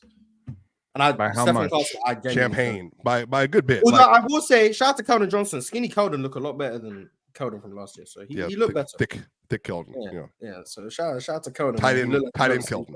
Yeah, he looked like he Okay, got something good. fine. Like that. You got that. But you're not making this argument with it. Look at the third, fourth, fifth best players on the Suns and the Kings. Okay, because since those are two teams that have been mentioned, think about the third, fourth, and fifth best player on Memphis. Think about the third, fourth, and fifth best player on Houston. Wait, those teams are good. So Bain, the third best player on Memphis Desmond Bain is better than every Desmond single Bain player. is far superior, Like vastly superior. Jaren Jackson is vastly superior. He's the second. Well, he's second best player. Okay. So who's the third? Who's Desmond Bain and who? Marcus Smart. Marcus Smart. Yes, Marcus Smart is better than. He's better. Is he better than D'Lo?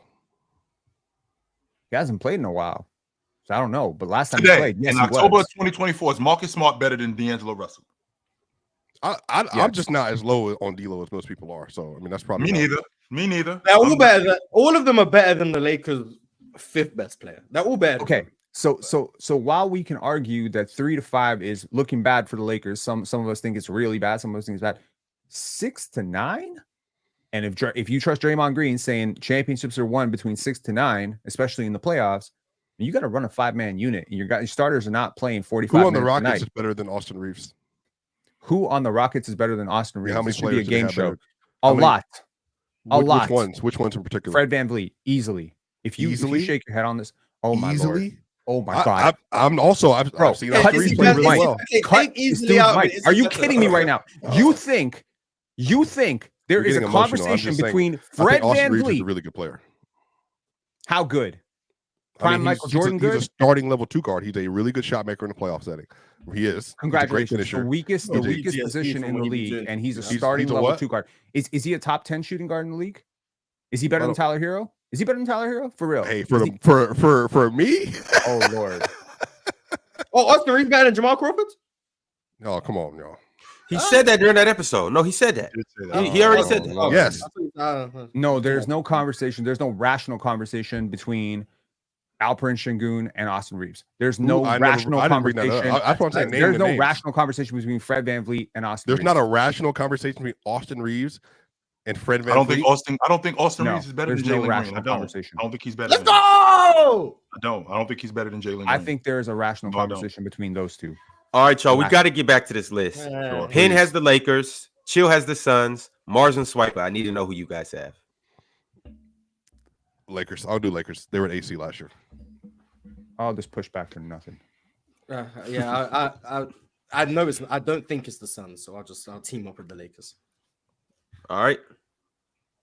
It is indeed the Los Angeles Lakers. Yeah, this is tough. I feel like Memphis are just going too high right now, but the truth. Keep going, Memphis. I think y'all low key forgetting what happened 2 years ago and how good Memphis was. No one's forgetting. I remember they were the 2 seed.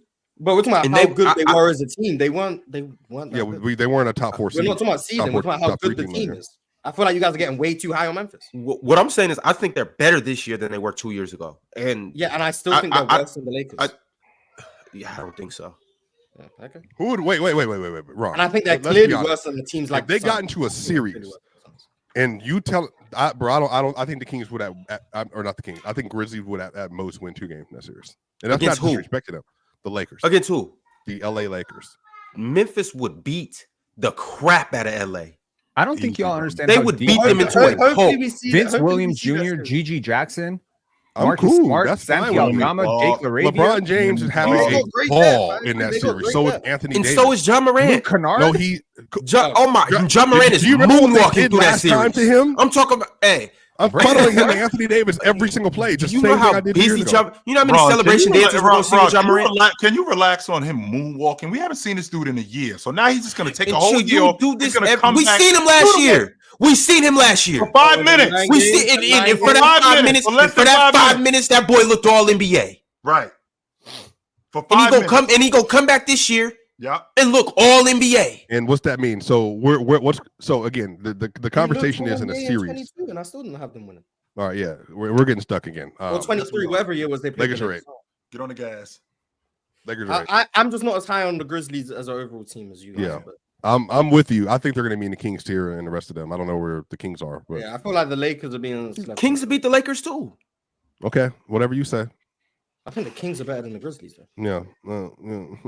Is DeMar DeRozan, is he the third best player on the Grizzlies as well? No.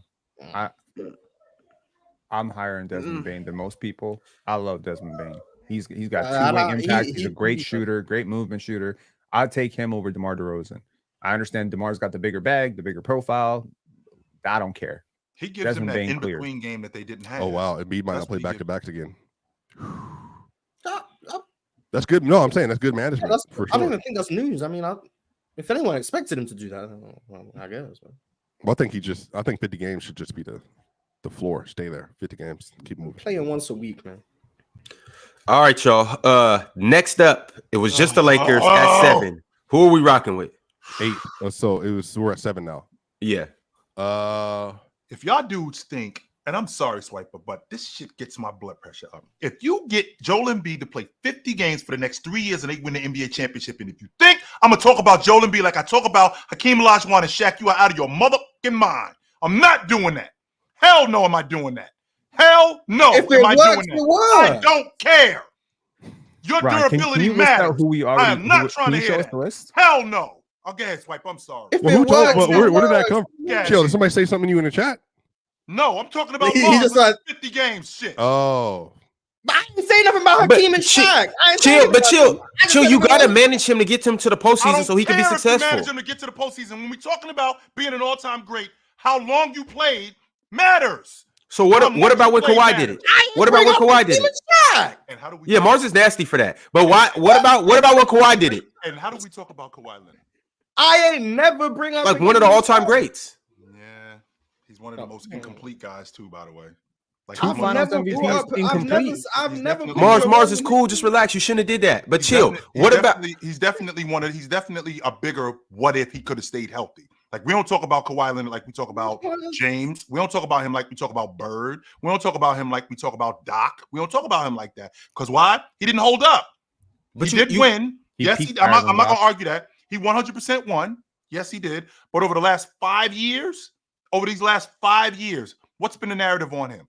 He won a championship literally 5 years ago. What are we doing here? Right. And exactly. In the last 5 years, what's been the narrative on him?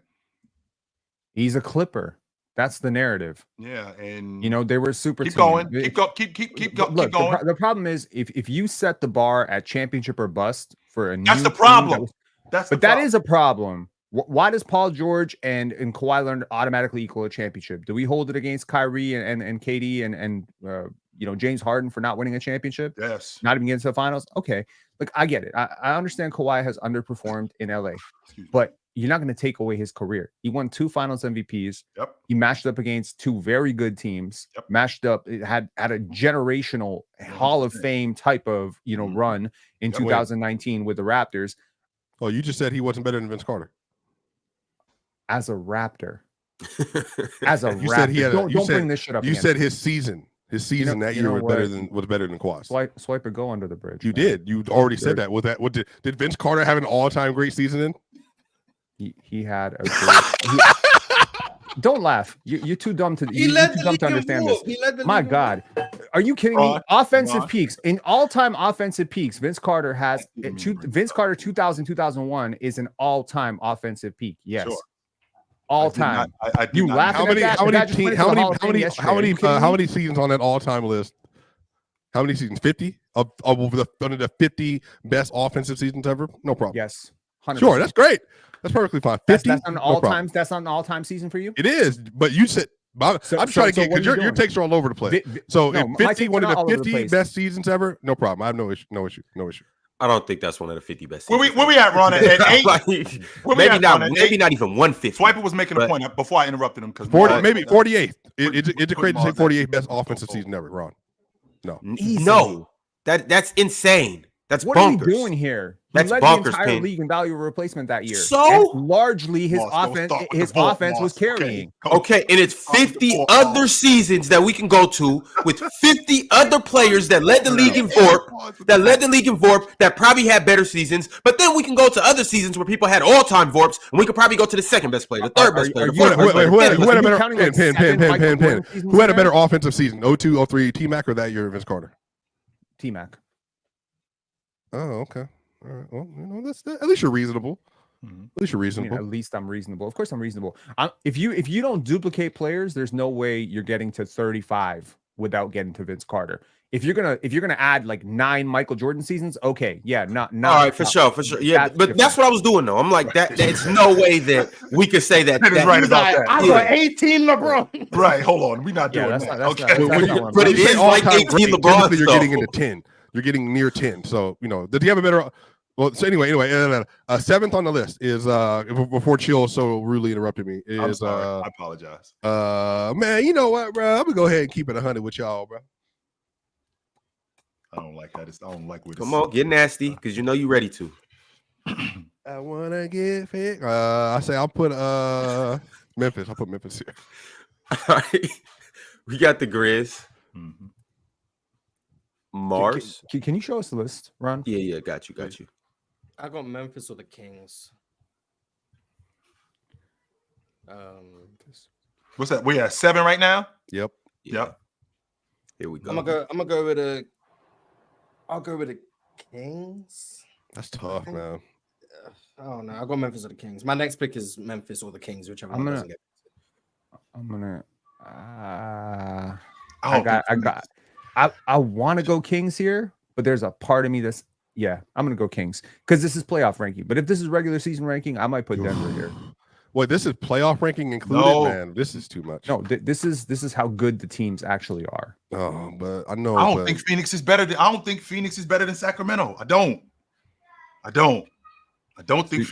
Sacramento. I do not. Kevin Durant better not lose his bonus.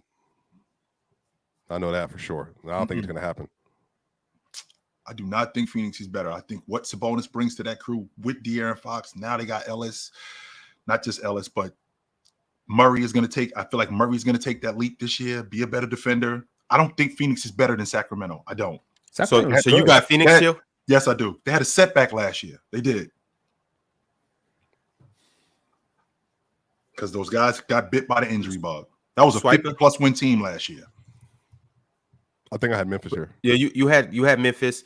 Mars said Memphis or the Kings, so I guess that's up in the air. But I got the Kings, so either way it goes, it would be a poll. Just put them at 7 and 6, so we can try to make it through the list in the last 9 minutes. All right, I got the Kings at 7. Yeah, Mars said the Kings. All right, next who we rocking with? Memphis. It's not even no disrespect either, bro. It's just the Western Conference is crazy. Can I see the list again, Ron, please?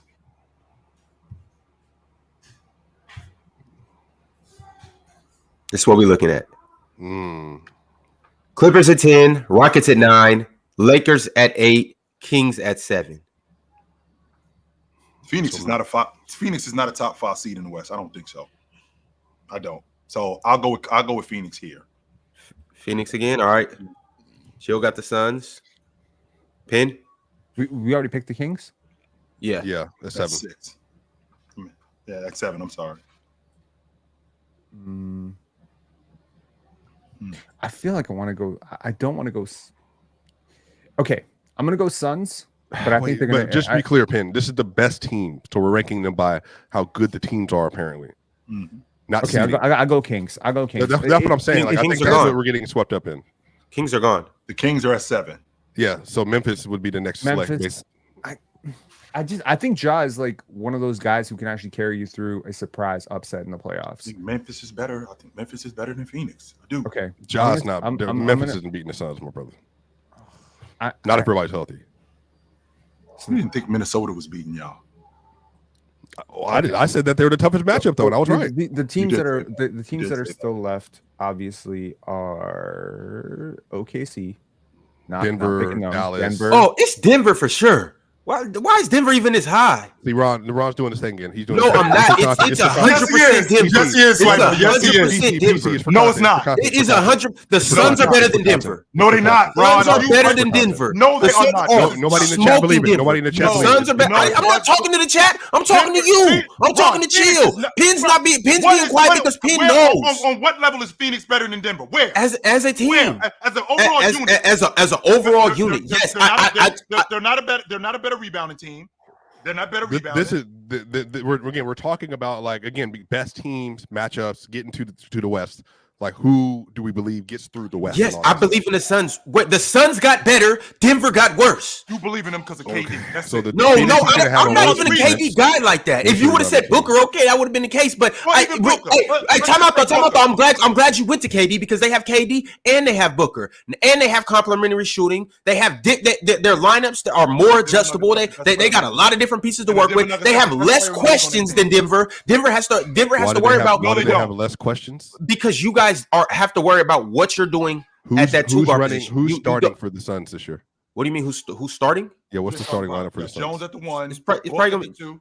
Yeah, but I think Bill, Booker, and KD both start, and then you got Nurkic at the 5. So your defense is going to be Booker, Beal, and Tyus Jones versus Jamal and the Denver Nuggets offense, and Michael Porter Jr. in the corner. That was nasty. That is disgusting, Payne. Like you just talked about one team's defensive deficiencies, glossed over the fact that you have pylons on the Denver Nuggets as well, and then talked about their offense. Yes, well, pylons. They've already proven they have a lead defense to a playoff run. So I guess I'm trying to say the concept has already been proven. The Suns has not. Yeah, but y'all don't have KCP. I'm not about to turn into a Denver Nuggets hater, but I don't think the Denver Nuggets are anyone's definition of a top 4 finish in the West right now. Okay. Oh, mine. I hope not. Mine. I think they're top 4 seed. If we keep it at a buck, the Kings is better than the Nuggets. Y'all got 5 more minutes. I don't think. Okay, so the thing with the Kings is there's depth, and there's incredible depth, and that's what goes into a team being better, right, Penn? You can't just look at the top 2 guys and say, "Oh, they got Jokic and Murray," like we've done to an extent. So I look at your top 7. I look at your top 7 as like a really good barometer for how good you can be as a team, because at some point someone's going to get in foul trouble, someone's going to get injured, and I'm talking defense and offense. So your 10th guy might get you through the regular season, probably not playing if you're healthy in the playoffs. The Kings are about 9 deep, and they've got pretty good players throughout those 9 spots, and that is commendable, and you should care, because that's going to put less burden on your stars to do some heavy lifting during the regular season. And Denver got 8 guys. Denver got 8 guys. Okay, let's list them out. Jokic, Murray, Porter, Aaron Gordon. That's a very good 4 unit, right? Like you got enough there. After that, Christian Brown, Russell Westbrook. It gets disgusting. Julian Strawther. They barely have 5. It gets disgusting with Denver. Oh, okay. But they got the best player in the league, so we're supposed to put in top 3. Denver have guys who bring value in certain areas, but then like they become unplayable in other areas. They have a bunch of Vanderbilt. Darius Saric is an NBA player. He's a good player. If Russell Westbrook exceeds expectations, and I don't know what the expectations are. Hey, he could. Shit, he's never had a passer that like Jokic. Like he's never played with a guy like this. So Jokic has never had a passer like him. Oh Lord, you want to do this today? Because we can't. No, we're not doing this. Don't worry. Now Russ ain't have James Harden. All right. Now Russ ain't have LeBron. Great defender. So he's LeBron. Oh my God. Yeah. What the man? Oh shit, that's true. That's true. Even I forgot about that. Yeah. I ain't gonna lie. I'm a James Harden. I blocked out Russell Westbrook in LA. So Denver. So you got Murray. That's my man. So you got Murray at the 1. Who's playing the 2 in Denver? We don't know. Chill. Christian Brown. Casper. Christian Brown is your starting 2. I got MPJ at the 3. I got Gordon at the 4, and I got Joke at the 5.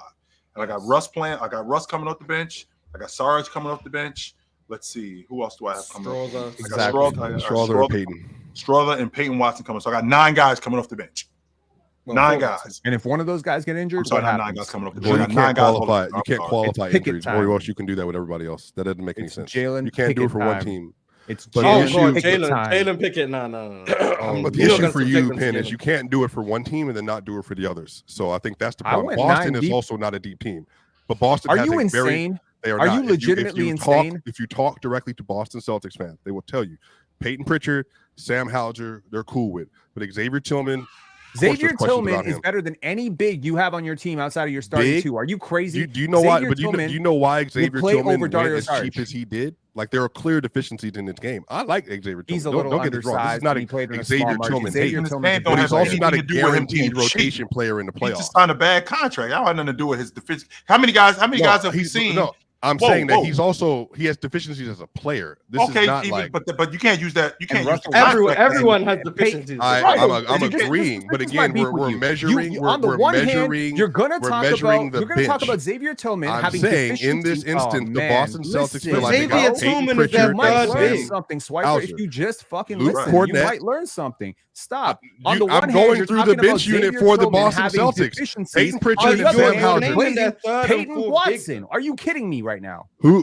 What about Xavier Tillman? Is a way better player than Peyton Watson. He's a what? Agree or disagree? No, I don't agree with you. Oh Lord. Okay, this conversation can't even happen. I'm saying who's the bench? We don't even have a starting point for this conversation. Fellas, that's where you're at. We gotta go. We gotta get back to the list. Question. Can he answer the question?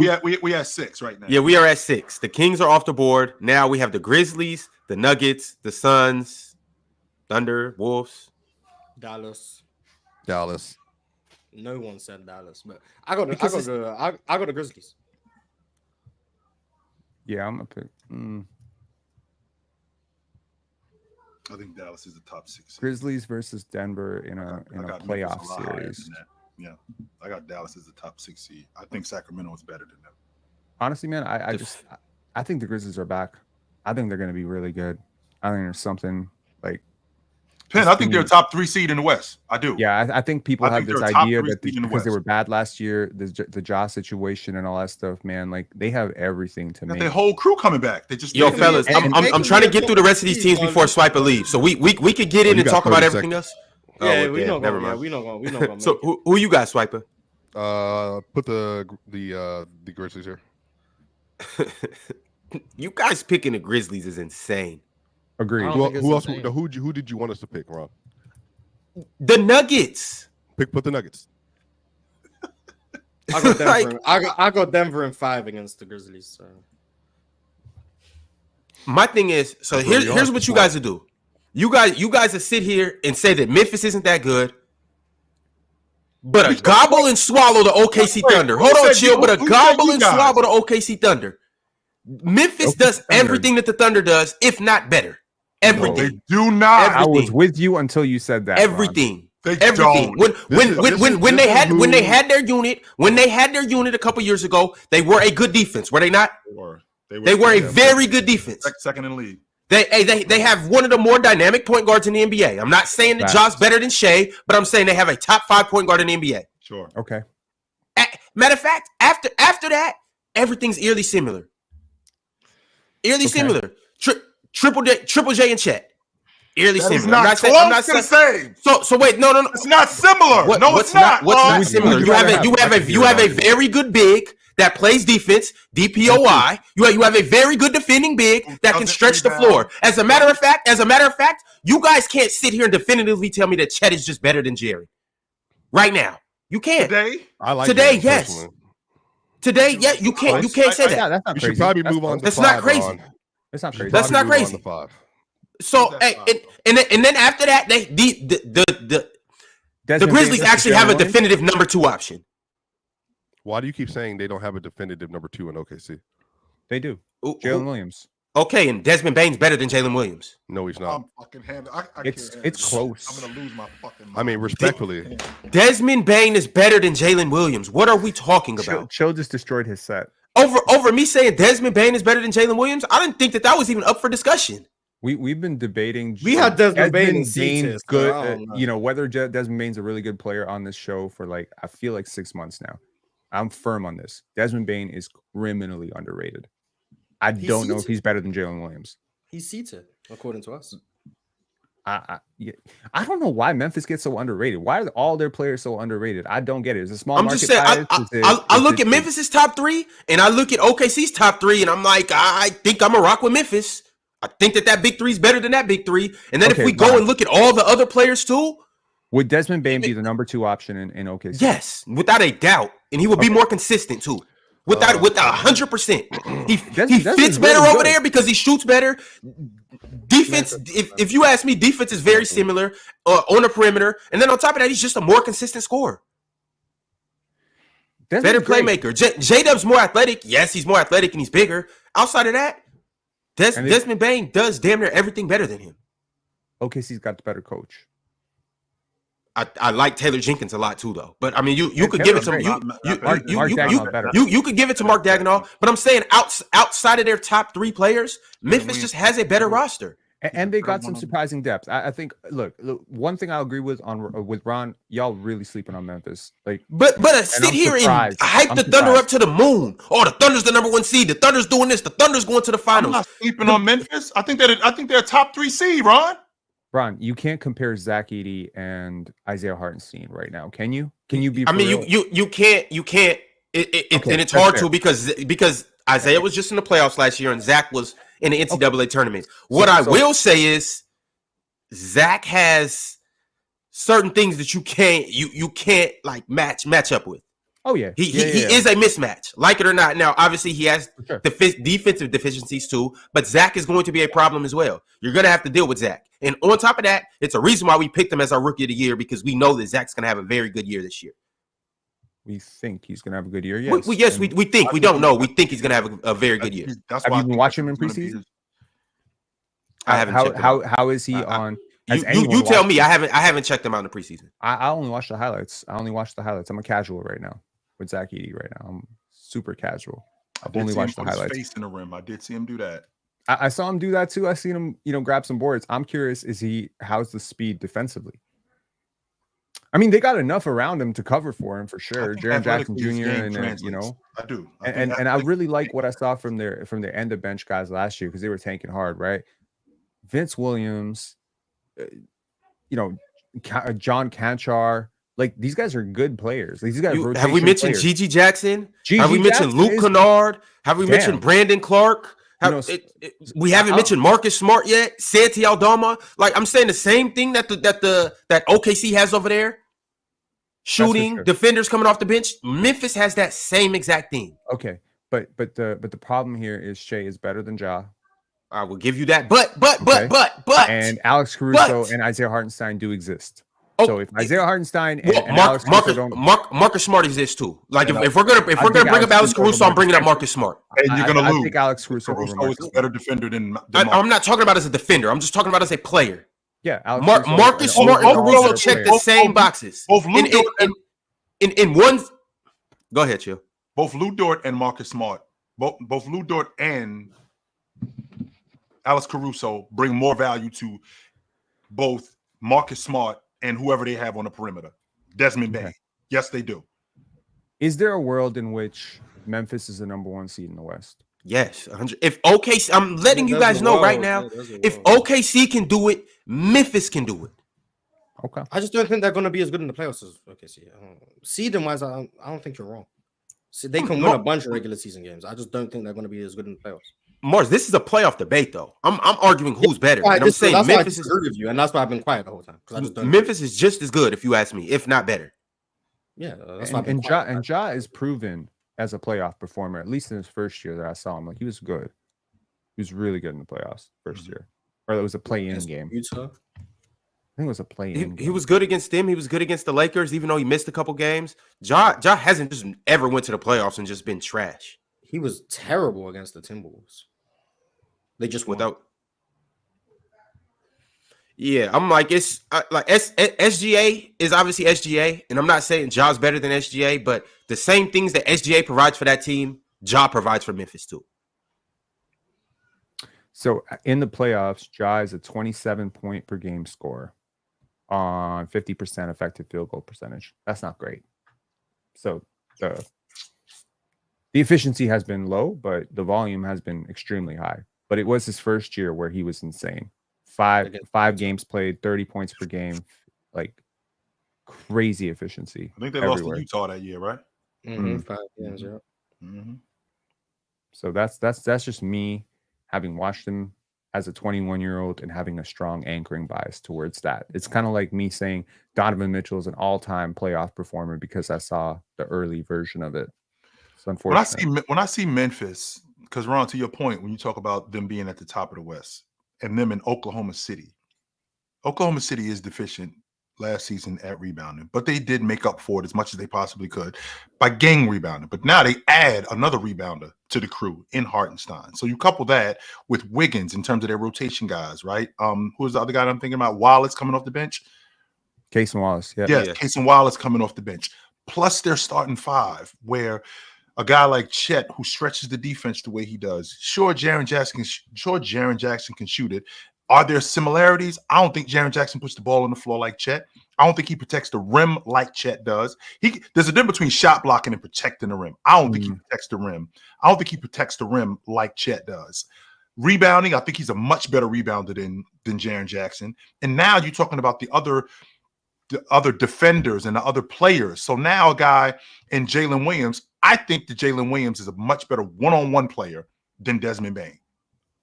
When I think about how good Desmond Bane is as a long ball shooter, I think he's one of the best stop and pop long ball shooters in the game in transition. I won't argue that. But in terms of a one-on-one guy, I think Jalen Williams one-on-one, particularly on the right wing, I think he gets downhill against anybody. I can't say that about Desmond Bane. I don't know if he gets downhill against anybody. But it's not about that though. Like we can't compare them as players because one guy gets downhill better. I'm almost positive. And I don't look at the numbers. I'm almost positive Desmond Bane's just more efficient at scoring than Jalen Williams. Well, we can. I'm certain that's not true. So so J-Dub's more efficient. I'm certain Jalen Williams is more efficient than Desmond Bane. And not only that, Ron, we can compare them because when you're getting downhill as a scorer, you know how much that opens up more to offense. One, I'm getting to the free throw line because I'm getting fouled. I'm getting and ones. I'm able to collapse the defense, and I'm causing much more havoc getting downhill, especially if I'm a legit finisher at the rim, like J-Dub is. Plus my stop and pop game, which is what Jalen Williams, is really effective at. So when I think about those two guys as one-on-one players, just one-on-one, I ain't talking about him playing defense because I think Desmond Bane may have a bit of an edge on defense. I'm not sure I'm going to argue that. I think Desmond Bane may have a bit of an edge. But on the offensive side of the back, on the offensive side, as a scorer, I think Jalen Williams is better. For me, it's the opposite. I'll actually give J-Dub a bit of an edge on defense just because his size, size, versatility, athleticism. Yep. But on the offensive end, to me, that's where it's different. Like I see a lot of inconsistencies with J-Dub. With Desmond Bane, I know what I'm gonna get. He showed me for what, 4 years, 5 years. What we're gonna get? We're gonna get a very, very, very good long ball shooter. We're gonna get a guy that can get to his 1 dribble pull-ups, 2 dribble pull-ups, and we got a guy that can get to the rim occasionally too. We got transition threes. Like Desmond Bane is slept on the offensive end, very slept on. So and two. Couple that with he's playing next to Ja Morant. His game complements Ja Morant. Where on the other end, and I'm not a big fan of when people do this because I like Jaylen Brown and Jason Tatum. I think two wings or two people that play the same style. I think they can coexist. But that is something that a lot of people criticize OKC about with J-Dub and SGA playing very similar, both being slashers and things of that nature. So the important thing here to realize is if you're going to compare these two players, that one of them plays the city game, and then the other one is like way more of a 3-and-D type of guy, right? So Jalen Williams he's got the in-between game. He's a better finisher at the rim, big time. Okay, defensive versatility in favor of Jalen Williams, but just as a shooter, as a playmaker, they're both relatively even. I say free throw line, getting to the rim, getting to the free throw line, they're both similar. But finishing at the rim, Jalen Williams, but shooting, Desmond Bane. So people really it's close between these two. It's not that far, but edge goes to the younger player in this case, in my opinion, because Desmond Bane is 25 and Jalen Williams is 22. So I'm going to give the edge to the guy who's almost closed the gap as a 22-year-old on the 25-year-old, and he's bigger, and he's a better finisher. You know what I mean? But like as a shooter, it's not close. Desmond Bane is shooting 10.6 3-point attempts per 100 possessions on 41.5%. Like that is mind-boggling shit. That's like Klay Thompson shit. You know what I mean? Like that's craziness. So That's where and the defense is really it's really splitting hairs between these two, really splitting hairs. So that's why I've been fighting for Desmond Bane to get more respect on this show. But I think saying I'd rather have Desmond Bane than Jalen Williams is that's too far, way too far. All right, y'all. Well, Mars went with the Grizzlies. Swiper went with the Grizzlies. Pin, who are you rocking with? And Chill, I think you got the Suns. Yes. All right, Mars. Wait, you know I got the Grizzlies. My bad, Pin. Who you got, Ron? I got Denver. I'm gonna pick Denver here. All right, so you're chat. gonna go poll between Memphis and Denver? Yeah. I think I know how this one. Let the chat decide, because I'm having a difficult time here picking between this. Because I mean, yeah, like as a playoff floor raiser, the depth plus the star power here, plus you got Zach Edey. I like Zach Edey as a matchup against Jokic. It's gonna be food, but like I like the fact that Memphis has all that size. So I'm trying to think Denver versus Memphis in a playoff series. I see an upset for sure. Why is that an upset? Because of Denver's prior success? Yes, absolutely. When you have the best player in the world, which I think Jokic still is, and you're an ex-champion and you're going up against a team that's never made a finals and they don't have the best player. I don't think it would be an upset this year, though. I don't. That's fair. I don't think it would be an upset this year if Memphis saw Denver, because I think Memphis is going to be a high seed. But if they saw them, the way that they match up, I mean, I really like that matchup between Aaron Gordon and Triple J. Now, I think that Joker would be. I think he eats Zach Edey's lunch. No doubt about that. I mean, you go right from college. But what about Jaren Jackson in there? So you're not just talking Zach Edey. Zach Edey might be the positional, sort of low big, but you got Jaren Jackson swiping down. You got help on the perimeter that can swipe down. You got he doesn't dig like Joker though. He doesn't dig like Joker. Joker digs. Jaren Jackson more. One, he protects the rim. Two, he's very foul prone, as you can see. So he has that. Now, when I got Aaron Gordon roaming the way he does around the basket, Jaren Jackson has a tendency, he will lose him. And then you got MPJ stretching the defense. So now you got a guy in Desmond Bane who's going to have to cover for that. I mean, I think that could be one of the huge differences in the game. All right, while this poll's running, I'm gonna go ahead and read some super chats. You guys get over and vote. Who do you think will be the better team, the Nuggets or the Grizzlies? It looks like it's a landslide right now, but I'm gonna let it run for a couple more minutes. Dame the Great said, not gonna lie, that man Gifted was looking like all-star Giannis, and Swiper was low-key banging down low. Great content though. I watched that. And what were your thoughts? Oh my God. W to Gifted for trying. L Mars for not running back on defense. If I was your coach, I would bench your ass. Can't get back, Mars. I was meant to be on the bench. Get Mars on the floor.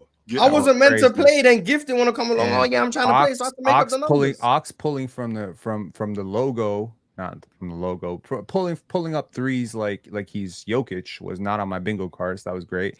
Shout out Big Ox. Chilltown Hoops can hoop. That those were my takeaways. Hey, man, if you haven't watched the video yet, we dropped a video of everybody from PC, for the most part, was out there playing in a 5-on-5 full-court game, and it was very entertaining to say. I laughed my ass off for like a good 10 minutes. It's a good video. It's hilarious. Breakaway layups, bricks. And you really you had me thinking Gifted was like a hooper because you're like, oh, he hit this fadeaway. You didn't see that fadeaway? Hey, chill out, man. I'm just saying, he dropped Ox off. He dropped Ox off. Not too much on my man Gifted. What are you doing?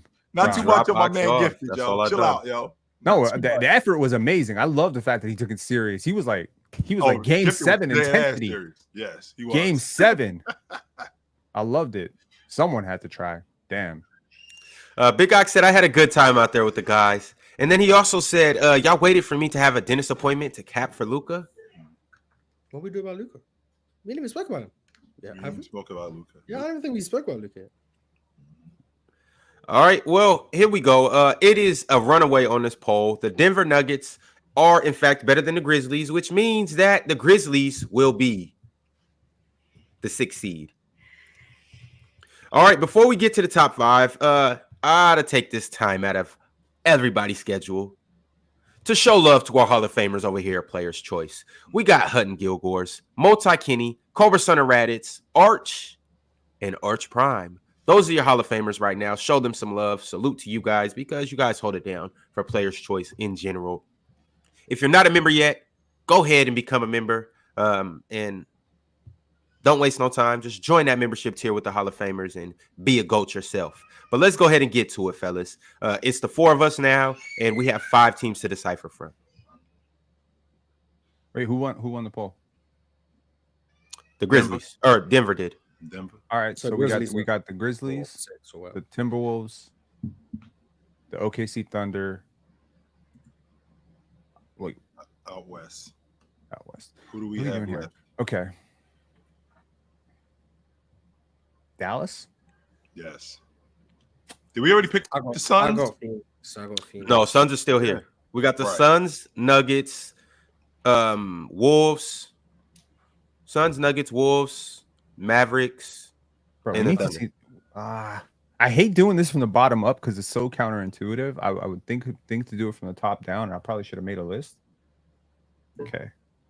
I got the Suns. I'll take Phoenix. Yeah. I got the Nuggets. The fact that the Nuggets are this high, you know what? I got the Nuggets. You know what? I will take the Nuggets because I believe in Jamal Murray's fall off that much right now. You know what? Yeah, Jokic's not winning games by himself, man. He's not. I'll team up with the Nuggets. That I won't argue. But the flip side to that, though, Penn, is I think Murray. I think he has a bounce back year this year. I thought last year. What have you seen this summer or in preseason or for the Olympics? Like I don't want to hear this bullshit about we're talking about the playoffs and the Olympics, literally the highest leverage moments. And I've been told that Jamal Murray is the guy who rises up in those moments. And I watched this guy be like the 7th best player for Team Canada. That's inspiring confidence. I'm not inspired. If it's injuries, right, power to you. I don't know if it's injuries. I think there's a burst that he plays with that's just not there right now, and he's not getting any clean separation. And he wasn't that great a defender to begin with, where like there's a huge fall off. He's a little bit undersized. If he's playing point, he's fine. But if he's 2-3, he's a little undersized. Yes, he is. I won't argue that. And it kind of helps to play off of the best passing big man, in the NBA, the way he has been for as long as he has been. But if we're gonna use the logic of managing guys, because I don't think Jamal Murray's an all-time great. However, I think when he's rolling, he hasn't even made an all-star team. Chill. I don't Forget all-time great. Yeah, I don't is think he a top 35 great player in the NBA right now? So, hell no. He wasn't on the list. But with that being said, when he is rolling, which I do think he can get back to that. I think he can get back to the level where he's playing at a high level. Is it physical?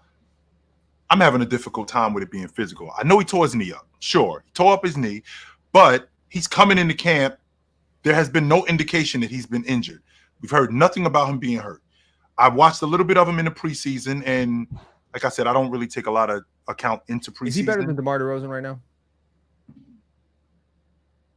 No. Okay. From what I've seen in the preseason, no. So the Kings looking nice, who went off the board a long damn time ago, the Kings who went off the board a long time ago, their 3rd, maybe 4th best player is better than the Nuggets' 2nd best player. What does that tell you? Well, that 3rd, I think DeRozan is their 3rd best player. Okay. I think Malik Monk is crazy underrated, but yes, I think Malik is great. I think whoa. We're skipping over Keegan like he's chopped liver. Keegan. No, I'm not doing that. No, but Is Jamal Murray better than Keegan Murray? But is Jamal Murray better than Keegan Murray? Comparing the Murray to the Murray cross, Keegan's a high volume 3-point shooter. Keegan's a very elevated defender. Yeah, which I've right never now bought into that. But keep going. I'm sorry. I mean, Malik Monk. What's the gap between Malik? I mean, Malik is so fucking underrated. And this is all a physical thing, though. This is all a physical thing. So what you're telling me with Jamal Murray is that burst isn't there. Well, yes. Can it get there? Can he get back to that? Well, the only way he can. Kobe Bryant, Michael Jordan, Vince Carter, all better athletes than Jamal Murray, right? Sure. But all of them lost that burst right around this time, okay? And none of them have his injury history. Right around what time? 27, 28. You're No, telling me Jordan did not lose no burst at 27. What are you talking? Kobe did not lose no burst at 27. Yes, they did. What? Yes, hold I on. know. Hey, look. I know for damn sure. Michael Jordan did not lose no burst at 27. Yes, hey, Michael Jordan did. might have gained a burst at 27. Kobe Bryant. Lord. Kobe Bryant. What year? Are you trying to tell me that Kobe Bryant? Kobe did not lose no burst at 27, Kobe bro. was 27. I want to say in 05. Come on, bro. Hey, Kobe gained a burst at 27. No. Okay, so on, wait, bro. no. So we're just gonna act like Kobe in 05, 06 was moving as athletic as he was in 2001. Exactly. Kobe was crazy athletic in 2000. Never said he became unathletic. Okay, sure, but wait a minute, Mars. We're not going to act like he wasn't 01. Was he not doing this? Was he not doing similar things in 2006? It looks the same to me. It looked the same to me. It doesn't look much different in 06 than it did. It looks better. It actually looks better. I'm not saying he's not better. He's way better in 2004 than he was. But why in are we arguing I'm Kobe Bryant, Jordan at this the age? reason I'm arguing that is because that burst that you need as a somewhat undersized two, not an undersized two, but just not a big man, as a wing, that burst that you need to gate separation to get to your spot, that slips. There's like you lose a half step around 24 to 26, somewhere in there. You lose another half step around 30, then you lose another step around 32, 33. And at that point, if you're a big, wide-shouldered guy like Kawhi Leonard, your game is still going to be fine. If you're a big dude who's got a lot of craft like Paul Pierce, you're going to be fine. But if you're a quick twitch guy like a John Morant, you better find another way to score. My point Jamal Murray. Keep going. Jamal Murray was quicker than like the average guard. But he wasn't a generational athlete like Anthony Edwards. He wasn't like an athletic freak specimen. So what I'm arguing is the way Jamal Murray was scoring was on like a very thin margin. And when he gets injured, that margin goes away completely. Well, Penn, you told me not too long ago that, my prime years are around this time. I'm in my prime. So I can't be in my prime, but then lose a step. I don't know if I'm doing that. No. You absolutely can because the way guys score is different. Like a guy like Kawhi Leonard, maybe he was a lot quicker, and he was absolutely quicker in 2014 than he is today. Clearly, right? But Jamal Murray's game wasn't predicated on athleticism and flight. That's not his game. It's never been his game. But his game is predicated on getting to his spots, and you can't beat a guy to your spots if you don't have space, and you don't have space if you can't burst. You know what also goes into this too? Like, yes, you're talking about quickness and burst and stuff like that. Strength has more to do with blowing by people than you guys would ever imagine. Strength actually, let's look at Chet Holmgren, for instance. It's hard for Chet to blow and maneuver through the key. Like, he can blow by his initial defender, but if his defender just puts one of those on him, he's going flail another direction. Having that strength to get somebody on your hip and make them ride your hip all the way to the hoop, it's nothing you could do with that. Like, that's why LeBron still at this age is probably a top 5 driver in the league. Dominated in his 30s. I get it. That's why Kobe was dominated in his 30s. Strength is everything. Like, the quickness is cool, but the more stronger you are with you can afford to lose a step. As long as you are strong or got stronger, you'll be all right. You'll damn near you're damn near more dangerous. Penn, I don't want to. What I don't want to get off of Penn, I don't want to get off what Jamal Murray is. Okay, sure, he had the knee injury, and that may have slowed him down. But I don't think that that's going to cripple him to the point where now we're talking about a Denver Nuggets team that's not going to be as competitive because Jamal Murray is slowed down. Because there's other ways Jamal Murray can get shots off. Okay, he might not be what he was. I don't know, pre knee injury. He might not be what he was pre knee injury, but he still is faster. He still is as fast as he was a year ago. He still is athletic as he was a year ago. We're not talking about a 5-year stretch where, okay, it's dropped off from this. He basically just fell off a cliff. No, we're not doing that. And on top of that, he's one of the best tough shot makers in the game. So he can get to his spots. I can appreciate your logic of him not being able to burst, but I still think that burst is there where he can get to those spots, and him making tough shots, that's not going to be the issue because that's him anyway. I think the problem here is that when you're playing on an elite team with a lot of space, right? Like with Bruce Brown, you lose Bruce Brown, you lose some of your role players. The space starts to confine bits, and it's all an equation of space. Sure. So with Murray, if he's at his absolute best, I still think it's just marginal, the separation he's getting.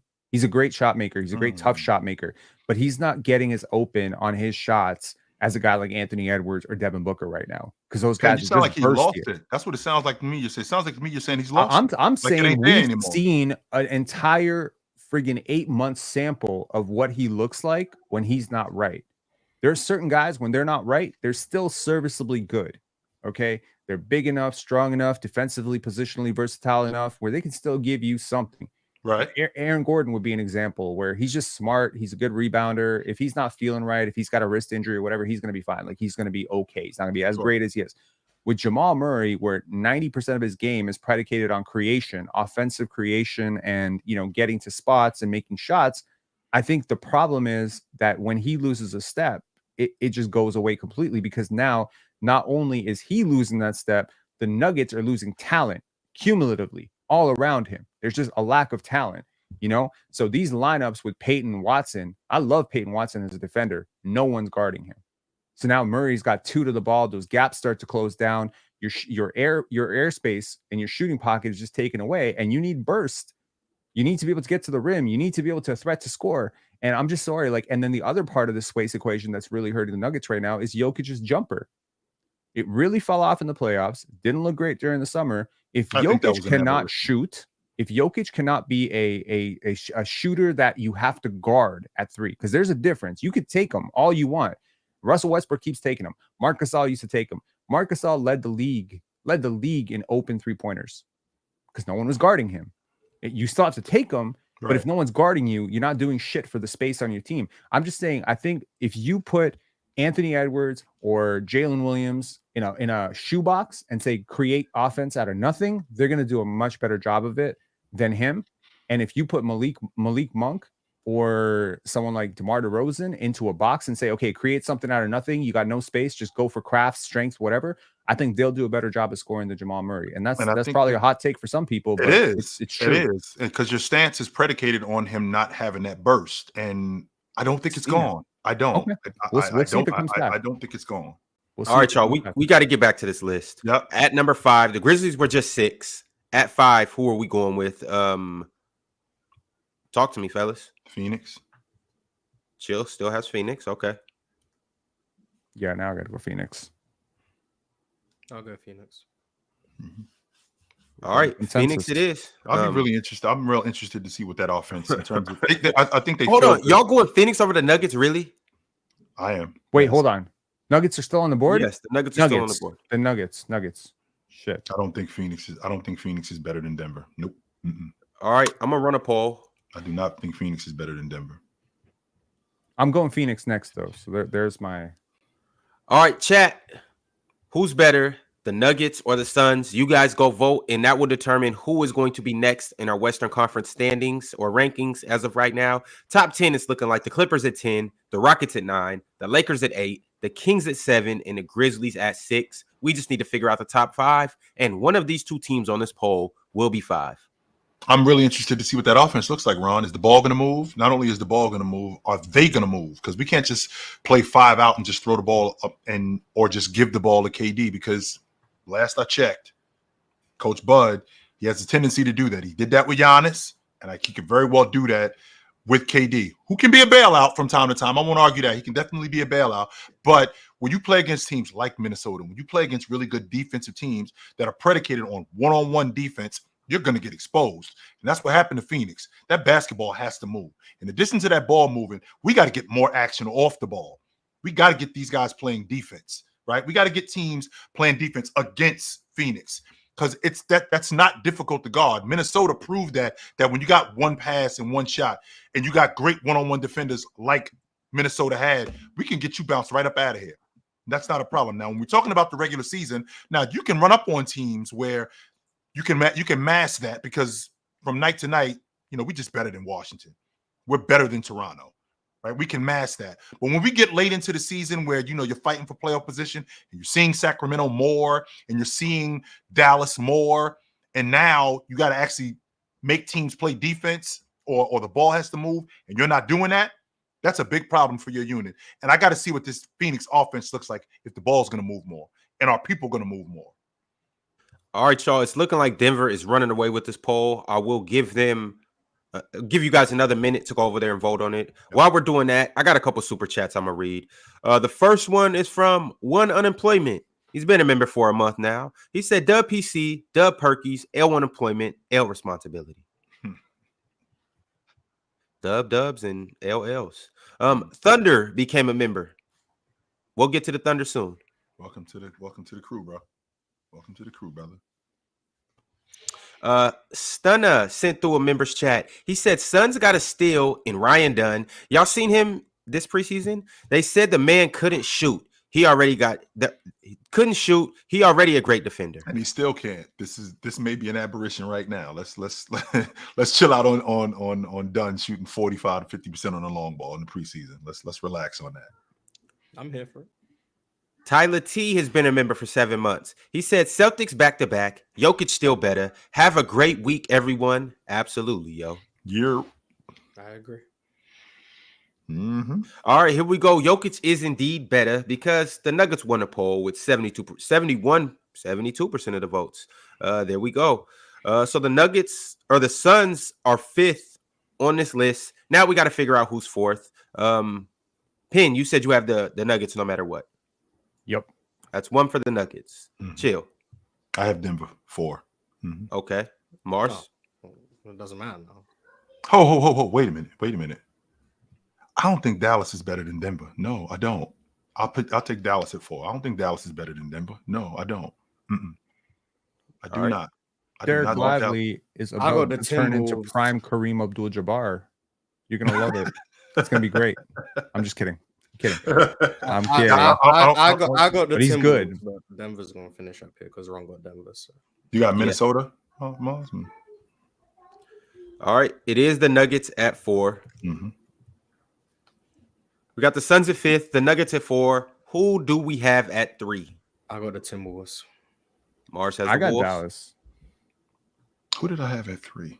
Dallas, I'm assuming. I had Memphis at 3, but okay, they're off the board already. So yeah, it's gonna have to be that. Yeah, it's gonna have to be Dallas, sure. Mm-hmm. Marking with Dallas too. I got the Timberwolves again at 2. Can we just go through the one through 4 and then discuss it? I guess that would make sense. Yeah, but I got the Timberwolves at 2. So I got Timberwolves at 2 as well. I got Oklahoma City at 2. I got OKC too. Yes. You got Minnesota number 1? I do. Yes. Oh wow. Yes, I do. Mm-hmm. Why? I think Julius Randle brings a toughness that they didn't have last year. I think that's going to get them more wins than they had last year in the regular season, and I think that's going to translate into the playoffs. I think Julius Randle, his addition to this crew, just as a distributor, I think that's going to unlock guys like Mike Conley, DiVincenzo. I still, from what I've seen with Anthony Edwards, and plenty of you guys have talked about it, him shooting the long ball, sure, it looks great. But what I can't do is I can't say that, Ryan Dunn, that's an aberration.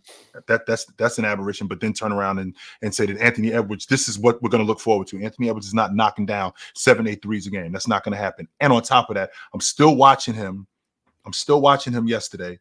That in-between game, I want to see more of it. I do. I would like to see more of it, but I feel like defensively, this team is going to be great. I think Anthony Edwards this season, I think he's an all-league defender.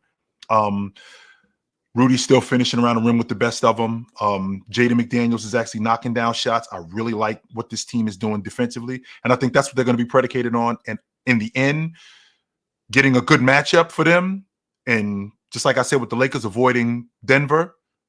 If they can if they could get a good matchup and be better this year, yeah, I got them representing the Western Conference in the NBA championship. So you think 2 of the All-NBA defenders this year are going to be Jabari Smith and Anthony Edwards? I do. Now, Mars, remember, we have 2 teams, so I don't think Jabari Smith is going to be a first team. Yeah, so there's going to be 10 all-league defenders. You think 2 of them are going to be Ant and Jabari Smith? I do think that, yes. So who's coming off from last year? I think Jalen Suggs, yeah. You think you don't like Jalen Suggs for whatever reason? It's not that I don't like him. Nope.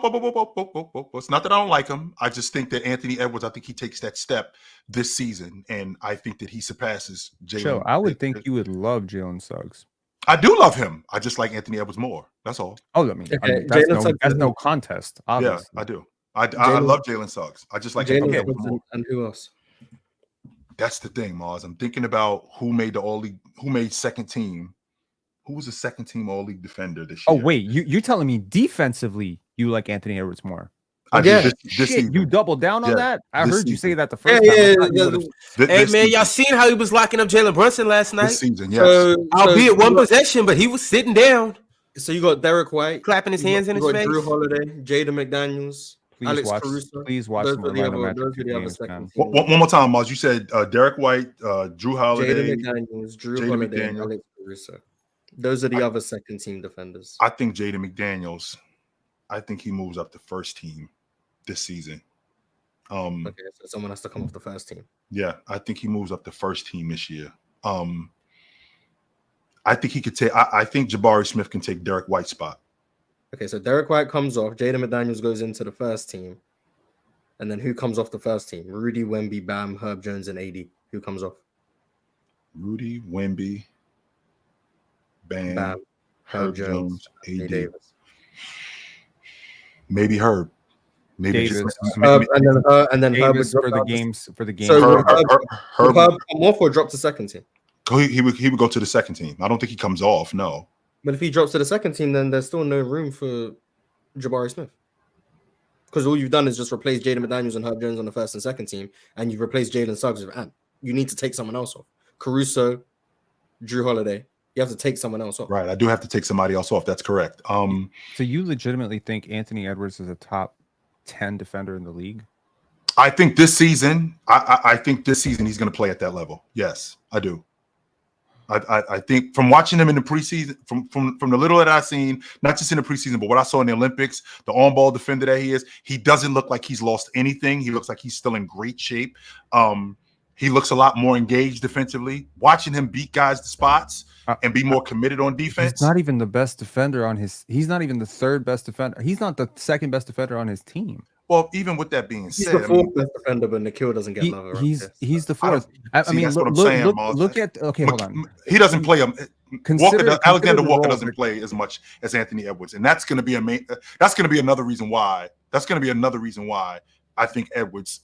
Is he better than Marcus Smart as a defender right now? Hell no. Is he better than Alex Caruso? Hell no. Is he better than Keon today? Ellis? Hell no. Okay, Herb right, Jones? right now. No. Okay, again, what we're doing, though, Penn, is we're projecting. So, am I going to have this? Are we going to have? I'd like to have this conversation again in April. Oh yeah. When we get to the end of the season, because I think where we are now, sure, I don't think he's ahead of Alex Caruso. Right? I don't think he's ahead of Drew Holiday right now. I don't think he's ahead of these guys. I think that once we get to March, he's not even ahead of Tatum.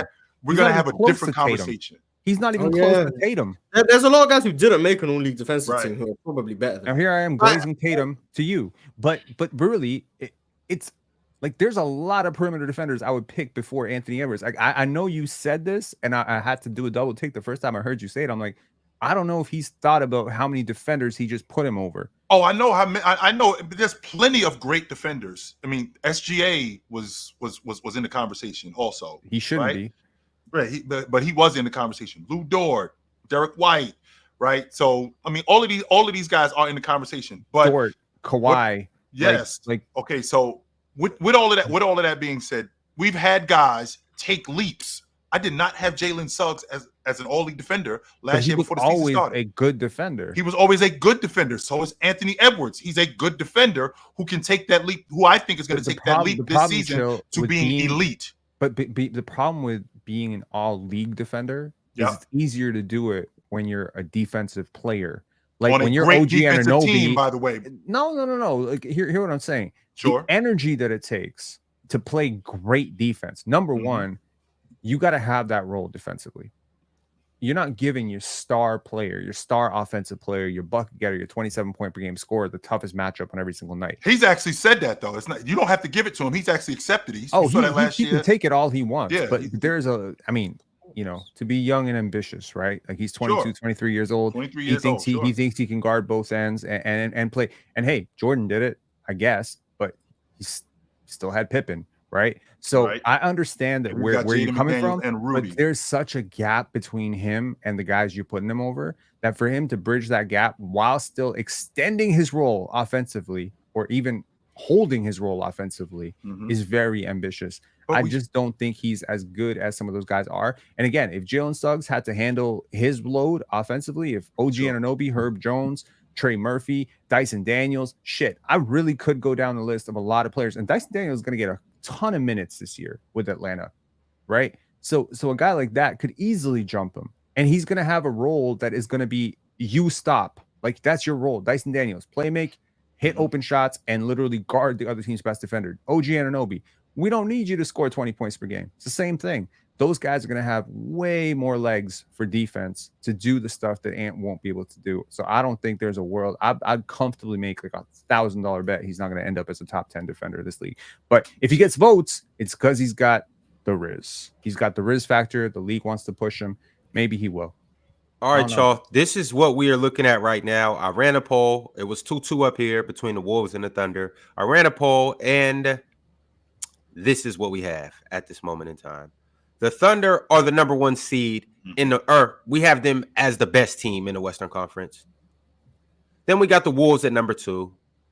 We have the Mavericks at number 3. The Nuggets at number 4. And the Suns at 5. That's our top 5. At 6, we have the Grizzlies. 7, we have the Kings. 8, we have the Lakers. 9, we have the Rockets. And at 10, we have the Clippers. What and then the bottom. What looks wrong to you here? Is anything sticking out like that just looks really wrong? The Warriors really at 12. Wrong? The Warriors at 12, but I mean, I think it's legit. I don't have a problem with the Rockets at 9. I don't like that. I don't know how the Mavs are above. Yeah. But that's just me. It's just one spot, so I'm not going to make a fuss. No, I don't think this is too bad. This weirdly looks right. This looks right. Damn. No, I think a lot of teams are close. So, like, if the Warriors end up above the Clippers, for example, I'm not going to be like, oh my God, we got it. Like, I think the Warriors could be higher. I think a few teams could be like a couple steps lower, but I think overall, everyone's in a spot around where I think they should be. I would put the Warriors over the Pelicans and the Clippers personally, just because I really believe in their young players. And I also believe that a lot of guys that they replaced Klay Thompson with are actually pretty good. DeAnthony Melton, Kyle Anderson, these are good players. These are guys who help you win basketball games, right? They got a lot of those guys. Plus, they got an engine like Steph, Draymond. They got that championship pedigree. Assuming that Kuminga and Moody and Trace Jackson Davis and Pods can take at least a half step, if not a full step, they could be good, man. They could be sneaky good. And they got arguably a top 10 coach in the NBA, which I don't think is that arguable, but apparently he's not a top 10 coach according to this panel. But I think Steve Kerr's still a good coach. Oh, Steve Kerr, huh? Y'all had him at 12, which is crazy. I had him at 11. No, I had him at 11. So. I had him at the bottom of the list. Yeah, I had him at 11. So. Bottom. My Lord. Yeah, but that's because you bench Jason Tatum. So, you know. We know that's true. All right, y'all. We got to get to these super chats. Make sure you're liking the video. Make sure you're subscribed. Shout out to 1,200 people that's in here right now. That includes some people from Twitter. You guys are really holding it down. Appreciate you. But you guys have sent through super chats and you have spoken. So let's hear what you guys are talking about. Realist123 said, Denny Avdija should be banned from playing for even being from that racist evil state. Why should he be banned? Yeah, I mean, he was born there. I mean, let's not even talk about the racial history of the Middle East, okay? Right. Like that shit is like everyone's got a lot of explaining to do over there. Right. CMX Halo became a member today. Shout out to CMX. Joel Embiid should be banned. All the players that came from Africa should be banned, considering what's going on over there. Give me a break. Yeah, well, he in America. Respect Steph said, maybe I'm being biased, but the Warriors bench is going to be top 3. Their chemistry is crazy already. The preseason, boy, let me tell you, boy, the preseason will screw you up. The preseason had you thinking that, man, these dudes is going to be real. Okay, we'll see. I do like the Warriors bench, though. I ain't getting a top 3 though, but they got a good bench. I like burritos. Said Reed is a PG long term. Re-sign Fred VanVleet to a team-friendly deal as a backup. Amin gonna be a small forward, not a PG.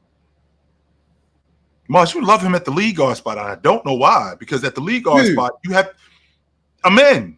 No, I've been saying he's a wing. I've been saying that. Mars, you said we got Magic Johnson. Magic Johnson would be a wing in today's game. Oh my God. As a primary Magic ball Johnson handler. was basically a wing back then. He just had the ball as a primary ball handler, right? LeBron, and as a primary ball handler, Magic Johnson would be LeBron. He would be a wing. That's what he would be. Why would you deliberately choose to be small when you could actually be huge?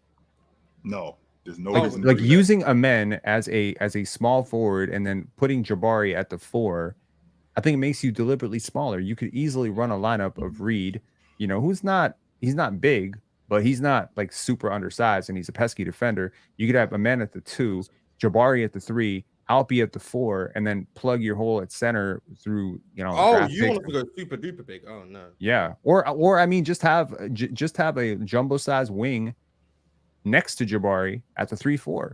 But why would you? His name's Tyrese. Okay. Why go small? Amen, Reed is undersized, but Amen just isn't a point guard to me. I just don't think he's 6'2" with a 6'2". He's undersized for the point guard. He look in today's game. 6'2" is not undersized. Point guards are running around the tier 1 point guards. Most of them 6'4", 6'5" now. And just you just look and he looks tiny. Like I don't know what to tell you. How big is Scoot? Look tiny. Scoot Henderson 6'2". Yeah. And one of the worst players in the league. But like, if he was 6'5", would he be a better player? He might be 5th worst. I don't know. But like, I think Reed is a long-term point guard, maybe. He played more like a 2 right now, but long-term point guards. Jalen, we'll see what happens. Amen to me is a wing solely because I just don't think he's the advantage creator needed to be a point guard in the half court. Not only because he can't shoot, his handle just isn't developed yet. I just think he's best suited to be a ball handler in transition, someone who could be secondary or tertiary in the half court, but who does everything else you would want in the half court from someone who could just find utility. He's just not a point guard to me, but I don't think the position name matters. I just don't think he's a primary ball handler. That's what I'm saying. I just don't think he's a primary. Consider the teams that you're going up against in the West. Shai Gilgeous-Alexander is a point guard. Luka's pretty much playing point in a nutshell. Yeah. And you also got a little bit of a large jumbo creator in San Antonio with Stephon Castle. Mm-hmm. Consider the backup that OKC just drafted in Milos Topic, and he's sorry, not Milos Topic, Nikola Topic, and he's 6'5". So there are a lot of big guards, right? Yeah, Ja's the last of the 6'2s, right? So that's what I'm saying. Like Reed Shepherd is really good, but you want to put Amen at the 3, Jalen at the 2. You're a super small team now. Jalen could have been huge. Yeah, I don't even know where Jalen gonna be a year from now. I don't know, but I just think Amen just isn't a primary. When I say he's not a point guard, I'm saying he's not a primary ball handler. Now, if there's someone who comes along who's a better primary ball handler, but they are also a wing, then you can have Amen as the point guard and just have that primary ball handler play the wing. Like I don't care about the position. I'm just saying he's not a primary ball handler. I don't think he's going to be. So you need someone else to handle that responsibility. Whether that's Reed Shepherd, who's a point guard, or we end up drafting a wing down the line who's a better primary ball handler. You just have both of them in the lineup. No more wings, Mars. You straight at the wing spot. You good. All I'm saying is he's not a primary ball handler. That's what I'm saying. But Magic Johnson would be a primary ball handler, but because he can't shoot right now. That's it. But if he could shoot, he's the type of bursty athlete, and I think his handle and playmaking are just good enough that he could be a primary ball handler. And I don't understand how you're saying this, and you're supporting Ben Simmons on one hand. Ben Simmons ain't a point guard. Ben Simmons is a wing. Okay, but Ben Simmons was a point guard for a very, very long time. And I was trying to get Ben Simmons to be a wing. All his career, I think Ben Simmons should have been a wing. The whole time. He got drafted as a wing, then he got moved to the point, and I was like, this guy should be a wing. Where he was elite, by the way. The position. Because he's a great player, and I think Amen Thompson at the point will still be an elite player, but I think he'll be at his best on the wing. That's why when the Sixers drafted Markelle, I was like, yes, they got someone who can actually be the primary ball handler, and Ben Simmons can be a wing. But then Markelle got hurt, so then Ben Simmons had to stay as a point guard, where he was still elite, but I think he was best as a wing. I've never strayed away from that. Ben Simmons, to me, was best as a wing. He just got used to wing guard and was still really, really good at it. Amen Thompson is best as a wing, in my opinion, but he can still be used as a point guard going forward. But I still think he will be at his best if he's a wing. That's all I'm saying. Like he can still do both. I would use the Russell Westbrook prototype for Amen Thompson going forward. Downhill athlete, put the ball in his hands, If he can't shoot better, he cannot space the floor for you. You got to put the ball in his hands. Just my take. All right, y'all. Got to keep it pushing on these super chats. The Diddler said, y'all got to stop listening to Mars. He said, y'all got to stop listening to Mars Rockets propaganda. I'm a Knicks fan, but Jalen Green ain't better than Cam Thompson. And the men is all hypotheticals. How ironic that we got to this super chat I haven't right after pushed talking about Jalen the Green Rockets. propaganda in a while. I meant Thompson, yeah, I've been pushing that propaganda. But Yes, you have. Jalen Green, I ain't pushed Jalen Green prop in a minute, so I don't know why. I have. If Jalen Green was 25. on, if Jalen Green was on the Brooklyn Nets, he would be doing what Cam Thomas does, if not more. That undisciplined animal house, no offense. You guys aren't running anything. He would be doing the same thing. He'd basically be in the situation that he was in when he first got to the Rockets, if he was in Brooklyn. So But chill. Save it. Chill. Animal House? Yes. Yes. They got we have no direction. We got guys swinging from the ceiling fans. We got water and beer in the refrigerator, no food in there, nothing. Give me a break. All right. Marlo said, on God, Swiper just be arguing for the hell of it. Bruh argued against the panel just to vote the same. Laughing my ass off. Some people are just confrontational. What do you mean by that? No, I'm just kidding. MP13 said, with the way you guys are talking about Jamal, Jokic should win another MVP since he's about to win 50 to 55 wins with a bunch of lower tier players. The difference, though, MP, Absolutely. is that that's kind of who Joker is. And there's going to have to be more from him because there's going to be other guys who are going to, like, we could say the same thing about Giannis, right? We could say the same thing. We could say the same thing about what Giannis did. Joker's can't. Yes, we can. Giannis is carrying the way Jokic is carrying. Come on, man. Middleton plus Drew Holiday. That's a lot. Right. If we're talking a championship run. Right. And Brook Lopez. Into your estimation, okay, who's responsible? MPJ is not a one-on-one player.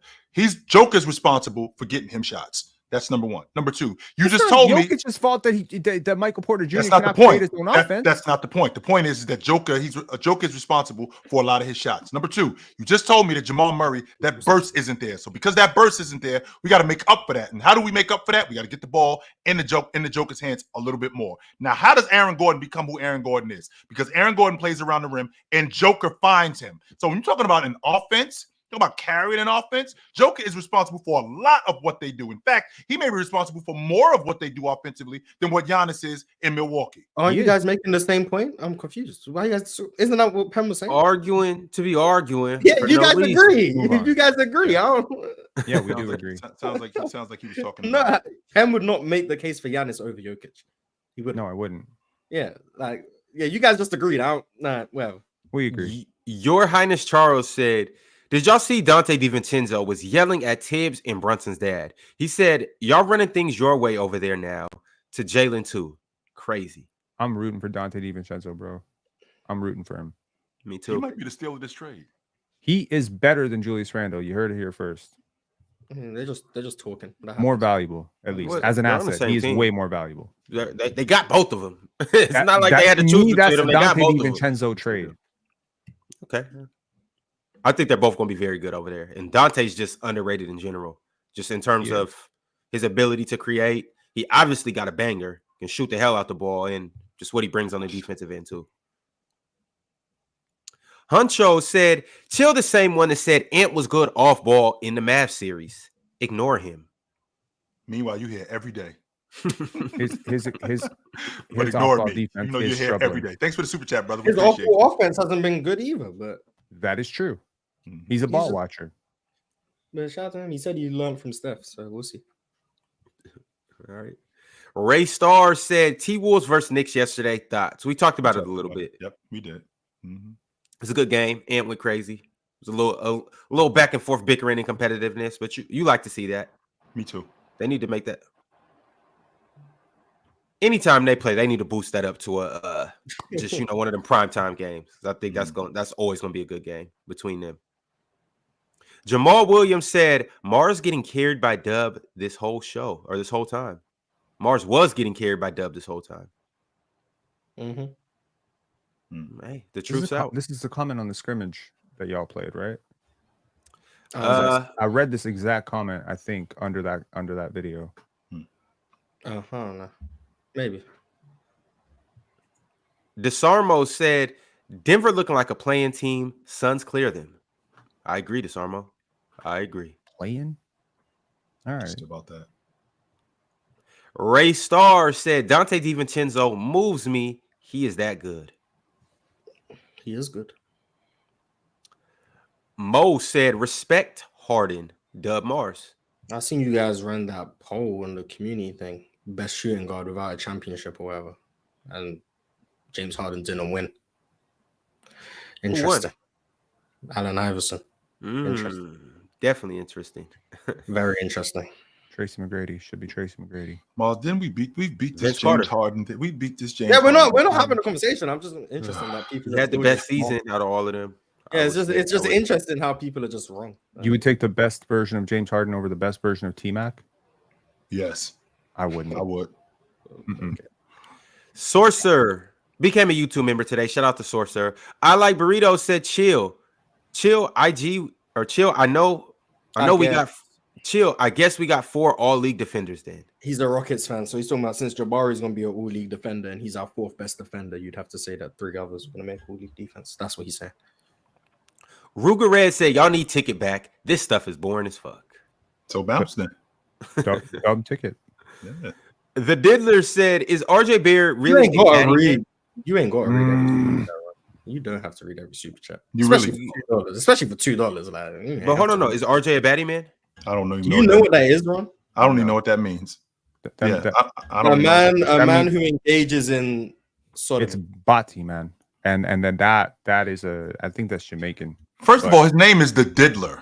Yeah, you ain't have to read that. So unless he coming with more dough, we could do better than that. No. Mo said Harden clears everyone on the Rockets. Dub GOAT.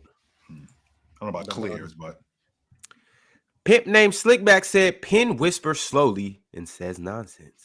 Shut the fuck up. Dub's bestie said Happy Thanksgiving from Canada. Is it Thanksgiving in Canada?